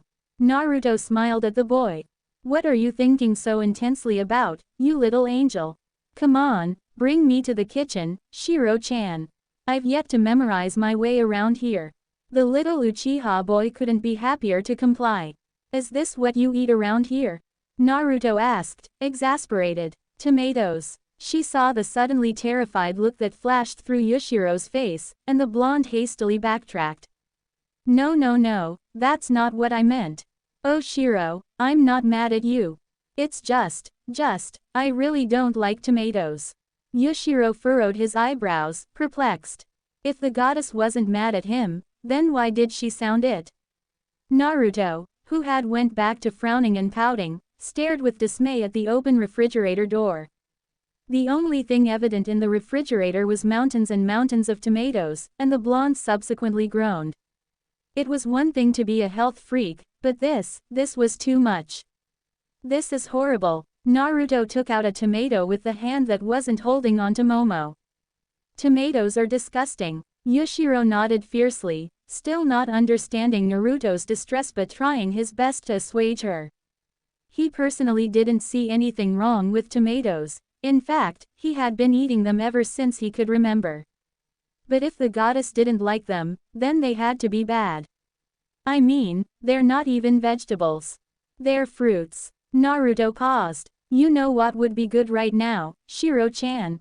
Yushiro had to think twice before shaking his head. Ramen, Naruto answered dreamily. A bowl of ramen is definitely what is missing in this fridge. The blonde then sighed. But you guys don't even have instant noodles. So I suppose you're okay with tomato and egg soup for dinner tonight? Yushiro nodded, excited. He had never had eggs and tomato soup before. No one had ever really bothered with cooking in the household. Okay, the blonde replied, smiling brightly at the little Uchiha. And there's still some unexpired baby food for Momo. We'll manage. And we can go grocery shopping later this week, once I get the, hey. Speaking of that, Naruto looked down at Yushiro. Where's your uncle? Do you know? Yushiro furrowed his eyebrows. He didn't know how to explain to Naruto where Itachi was, but he didn't want to let the goddess down. Naruto smiled as she saw Yushiro furiously racking his brains. Will he be home later tonight? The little Uchiha boy nodded. Okay, thanks, Shiro-chan. That's all I need to know. Naruto took out some tomatoes. Go bring a book here, Shiro-chan. I'll read to you and Momo while I'm cooking. Yushiro's bright black eyes widened before his chubby face split into a smile, and he jumped up and down in elation. No one has ever read him a storybook before. Yushiro ran forward to quickly give Naruto a hug, but he could only reach so far, so the little boy excitedly grabbed the blonde's leg, and dashed out of the kitchen to grab a book from his room. Momo cooed, her blank stare aimed at the direction Yushiro ran off in. The baby took out one sticky hand from her mouth and stuck it on Naruto's whiskered cheek. Naruto laughed. Momo, that's gross. And they lived happily ever after, Naruto finished. She closed the storybook and smiled at Yushiro, poking him affectionately on his nose. The end. Yushiro clapped his hands and smiled widely back, showing Naruto his two missing teeth. He loved listening to the goddess read to him. She had the perfect voice and she knew how to act to make the characters come alive. He tugged at Naruto's sleeve, silently asking her if he could get another book for her to read. Naruto frowned gently. She looked over at Momo, who was seated on the baby chair and playing complacently with the little baby toys that Naruto had dug up from an old room hidden deep in the Uchiha compound. Well, Shiro-chan, we need to eat, the blonde said slowly. She looked at the clock, whose hour hand pointed to 8. It's getting so late. My eggs and tomatoes must be cold by now. When does Kara come back? Yushiro blinked, confused. He shrugged helplessly, his face falling as he didn't know how to answer Naruto's question. Suddenly, one of Momo's toys fell on the ground. The toddler, blindly searching for it on her chair, realized that she could no longer find it and she began to bawl. Naruto winced and the blonde stood up, walking over to Momo and taking the crying baby out of the chair. Shish, sweetie, Naruto said gently. Don't cry, Momo. I know you're hungry and sleepy. She turned and looked at Yushiro. Come on, honey, sit at the table. We'll eat now. The Uchiha boy jumped up, running to the dinner table and seating himself on his favorite spot. He smiled excitedly, wondering what the goddess cooking would taste like. Naruto, who had calmed Momo down, seated the baby back on the baby seat. Momo was ready to scrunch her face up to cry again when Naruto took the baby bottle of formula and placed it in Momo's mouth. The baby widened her blind green eyes before realizing it was yummy, and the little girl began to drink contentedly. Naruto ruffled Momo's hair fondly. All right, now that we got the little princess satisfied, let's eat, Shiro-chan. The blonde took the dishes she had cooked. It was mostly dishes containing tomato, but she had found a piece of steak in the back of the freezer, and placed it on the table. Itadakimasu. Dig in. Yushiro grinned. He shook in anticipation, staring at what seemed to be a feast in front of him. Everything smelled so nice, so perfect. His life was perfect. A lone figure hobbled slowly down the streets and came to the front door of the Uchiha complex. It was Kara. The young Uchiha girl opened the door to the compound and walked in, breathing heavily. There were cuts on her arms and legs, and blood dripped onto the floor. She winced. She had trained extra hard today, pushing way past her limit. Her body throbbed. The floor in front of her eyes seemed to blur, and the girl breathed deeply, trying to clear her vision. When she was sure she wasn't on the verge on fainting, the Uchiha girl resumed her slow walk. She needed to eat, but Itachi hadn't bought any food for a week now. Kara felt her blood boil. She knew he was busy with his work, knew he didn't have time, but why? Why couldn't her father care more? Kara's eyes widened and she straightened up, staring at a familiar-looking blonde-haired woman. Oh. The new babysitter. On further examination, Kara noticed the babysitter seemed mad. Livid, actually. What in God's name have you been doing to yourself? Naruto snapped. The Uchiha girl narrowed her eyes. It's none of your business. Kara was secretly shocked. The babysitter didn't show the least bit of fright at Kara. Did that woman not know what the Uchihas were capable of? And the babysitter had a lot of nerve calling Godime-sama, grandma. Shut up, Kara said coldly. I was training. Naruto glared at Kara. First off, show me some respect, young lady. And second, no one trains until 11 at night. Well, I do. The Uchiha girl clenched her fist. Can't you just mind your own business? Like I said, you are my business. Naruto said, her blue eyes flashing angrily. Kara opened her mouth for another retort, and everything turned black. Naruto groaned as she saw the Uchiha girl faint, and the blonde quickly stepped to Kara and caught the girl right before she fell onto the ground. The woman sighed in exasperation. And this is exactly when your business becomes my business, Naruto muttered. Self-conceited Uchihas. Kara felt herself swim back into consciousness. Someone was humming softly and wiping her forehead with a soft towel. To the girl's surprise, her wounds no longer hurt. In fact, they were bandaged and healed. The Uchiha girl opened her eyes groggily, wondering if her dad had come home. Here, drink this. A bowl was placed to Kara's mouth, and the girl obediently drank from it. Chicken noodle soup. Kara tried to sit up and take a peek at her savior. She saw a glimpse of yellow before the person gently eased her back to a sleeping position. The babysitter. You shouldn't try to get up just yet, or my hard work would be for nothing, the woman chided softly. Kara's vision cleared, and the Uchiha girl came face to face with the blonde-haired babysitter. And you really shouldn't train so hard. It actually doesn't do you any good if you work your body beyond repair. Kara blinked, taking a look at her surroundings. She was lying on the couch in the living room and the woman was seated on the ground next to her. Where did you get the chicken noodle soup? Naruto shrugged. I visited our neighbors. Kara furrowed her eyebrows. This late at night? The blonde smiled sheepishly and brought her hand up to the back of her head. Well, I'll just pay them back tomorrow morning. I'm sure they wouldn't mind. The Uchiha girl's mind whirled. What? This babysitter, she must have been the one who had healed Kara's wounds, and now she's saying that she snuck into the neighbor's house and took chicken noodle soup without waking up with the entire household. Just who are you? Kara whispered, her black eyes widening with apprehension. Naruto smiled gently. I told you, my name's Naruto. She took the towel and placed it gently on Kara's forehead. And you need sleep. You have a fever from an infection in one of your worst cuts. I healed it, but I can't help you with the fever. You just need to get lots of rest and it should be gone by the end of tomorrow. Kara shook her head and winced. Her head spun. Naruto-san, are you a shinobi?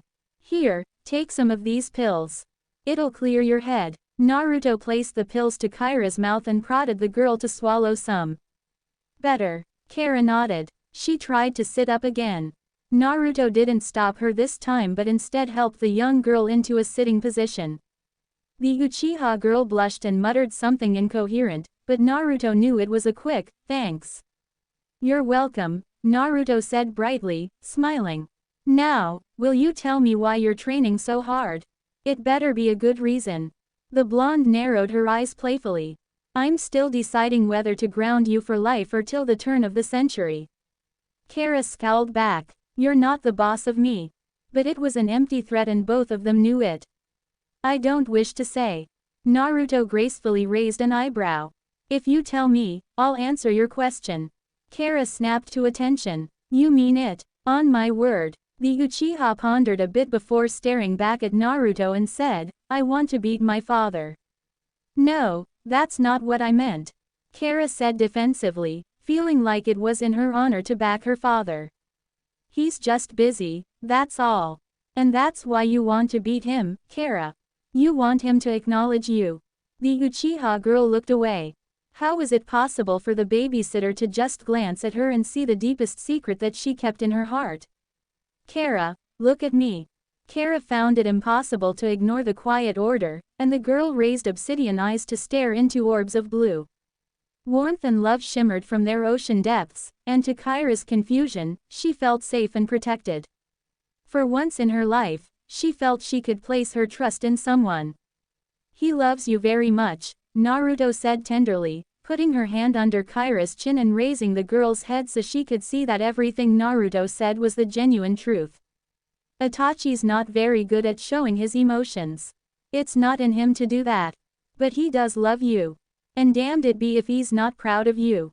Kara stayed quiet and looked away, brooding. Do you know him, Naruto-san? Naruto smiled bitterly, and Kara didn't miss the wryness in Naruto's smile. Naruto-san. Yes, came the sarcastic reply. I did. You knew my father. Naruto sighed. Not personally. Just fought him once. Fought him. So you were a shinobi.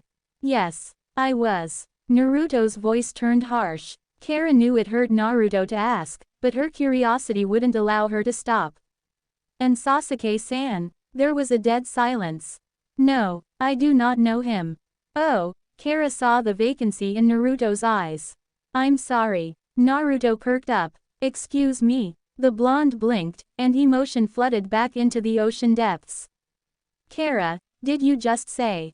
Shut up, Kara growled, embarrassed. Oh, Naruto exclaimed, so you do know some manners after all. The blonde laughed and in her excitement, she hugged Kara. Kara squirmed uncomfortably. You can let go, Naruto-san.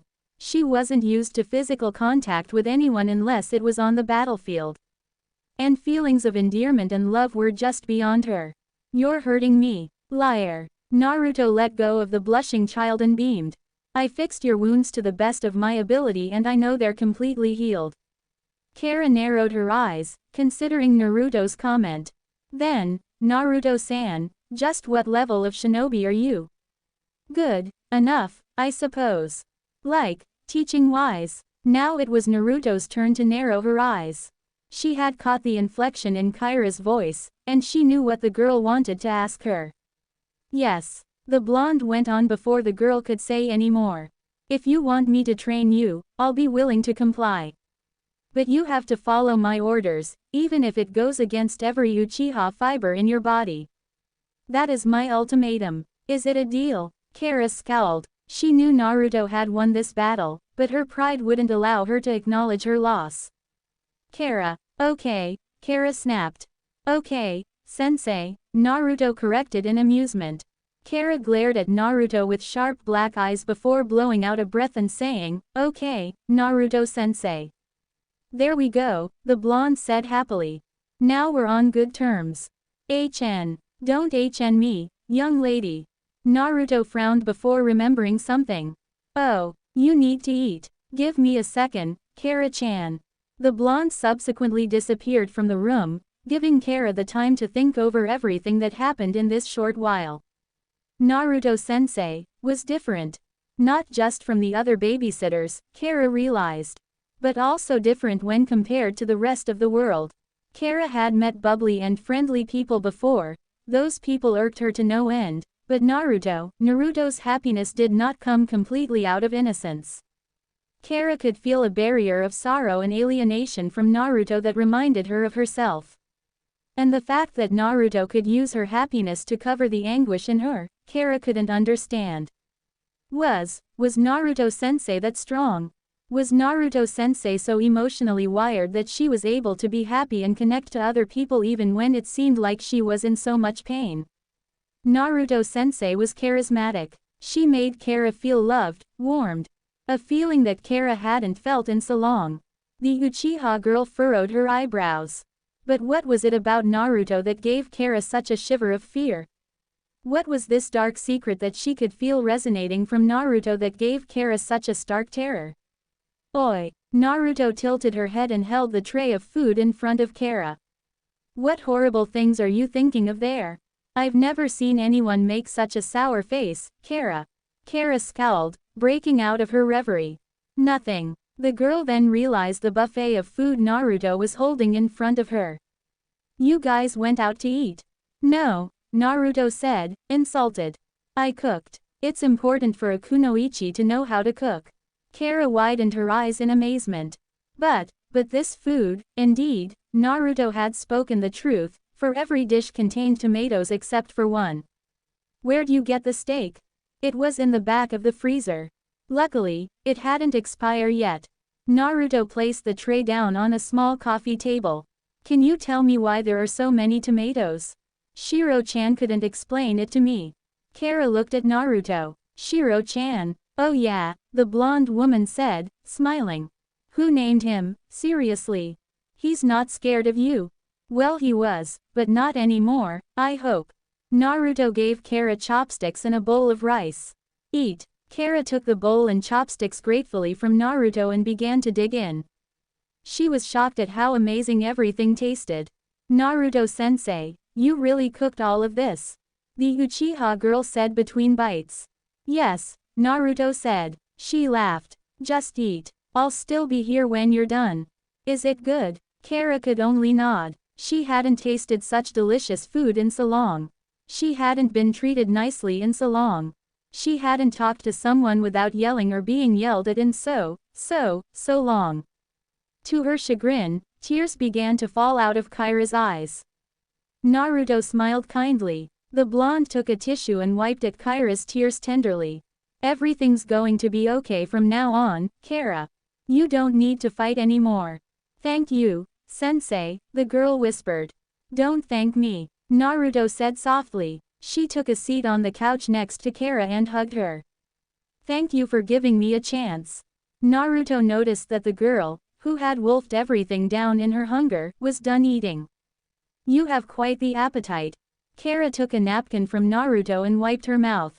Sasuke-san's favorite foods are tomatoes, she then said, answering Naruto's question from earlier. We had onigiri too, but that stupid babysitter ate it all. Kara saw anger flash in Naruto's blue eyes. You met her? Yes, Naruto growled. Was she the one that did all the drinking? No. Kara looked away. That was Sakura. The Uchiha girl couldn't keep the disgust out of her voice. Sakura, Naruto repeated, aghast. Sakura drank. Kara was confused. Wait, Naruto, did you know Sakura too? Yes, the blonde said, her face still in shock. Please don't tell me that Momo. Kara gritted her teeth. It was Sakura, the girl said flatly. What? Sakura was devastated that Momo was born without the Sharingan eyes, and one day when Sasuke-san wasn't home, she drank herself into such a stupor and in a second she had destroyed Momo's eyes. Kara shook with anger. It's all her fault. If she wasn't so useless, if her genes didn't produce such useless babies, then our family wouldn't be like this. That's why I have to get better. I have to uphold the Uchiha line, since the other two are so useless. Naruto shook Kara. No, you must never think that. Kara, Yushiro and Momo are your only relatives. They aren't useless. They're your blood. They're your kin, Kara. You can't treat them with all that hatred. It's not fair to any of you. Kara looked away. She knew what Naruto said was right, but, Kara, listen to me. Naruto's face was grim, but warmth shone from her cerulean eyes. I know life seems horrible right now, but it's not your fault. It's not your cousin's fault. It's not Yushiro or Momo's fault, okay, Kara? Don't blame them for how things turned out. The Uchiha girl closed her eyes, trying to accept the truth in Naruto's words. They need you right now. They have no mother, no father as far as I can tell, and no friends. They need you, Kara, more than anything. Please listen to me. Kara began to cry. I know, Naruto-sensei, I know. It's just I'm so alone, and when Momo's crying and Yushiro's hurting, I don't know what to do.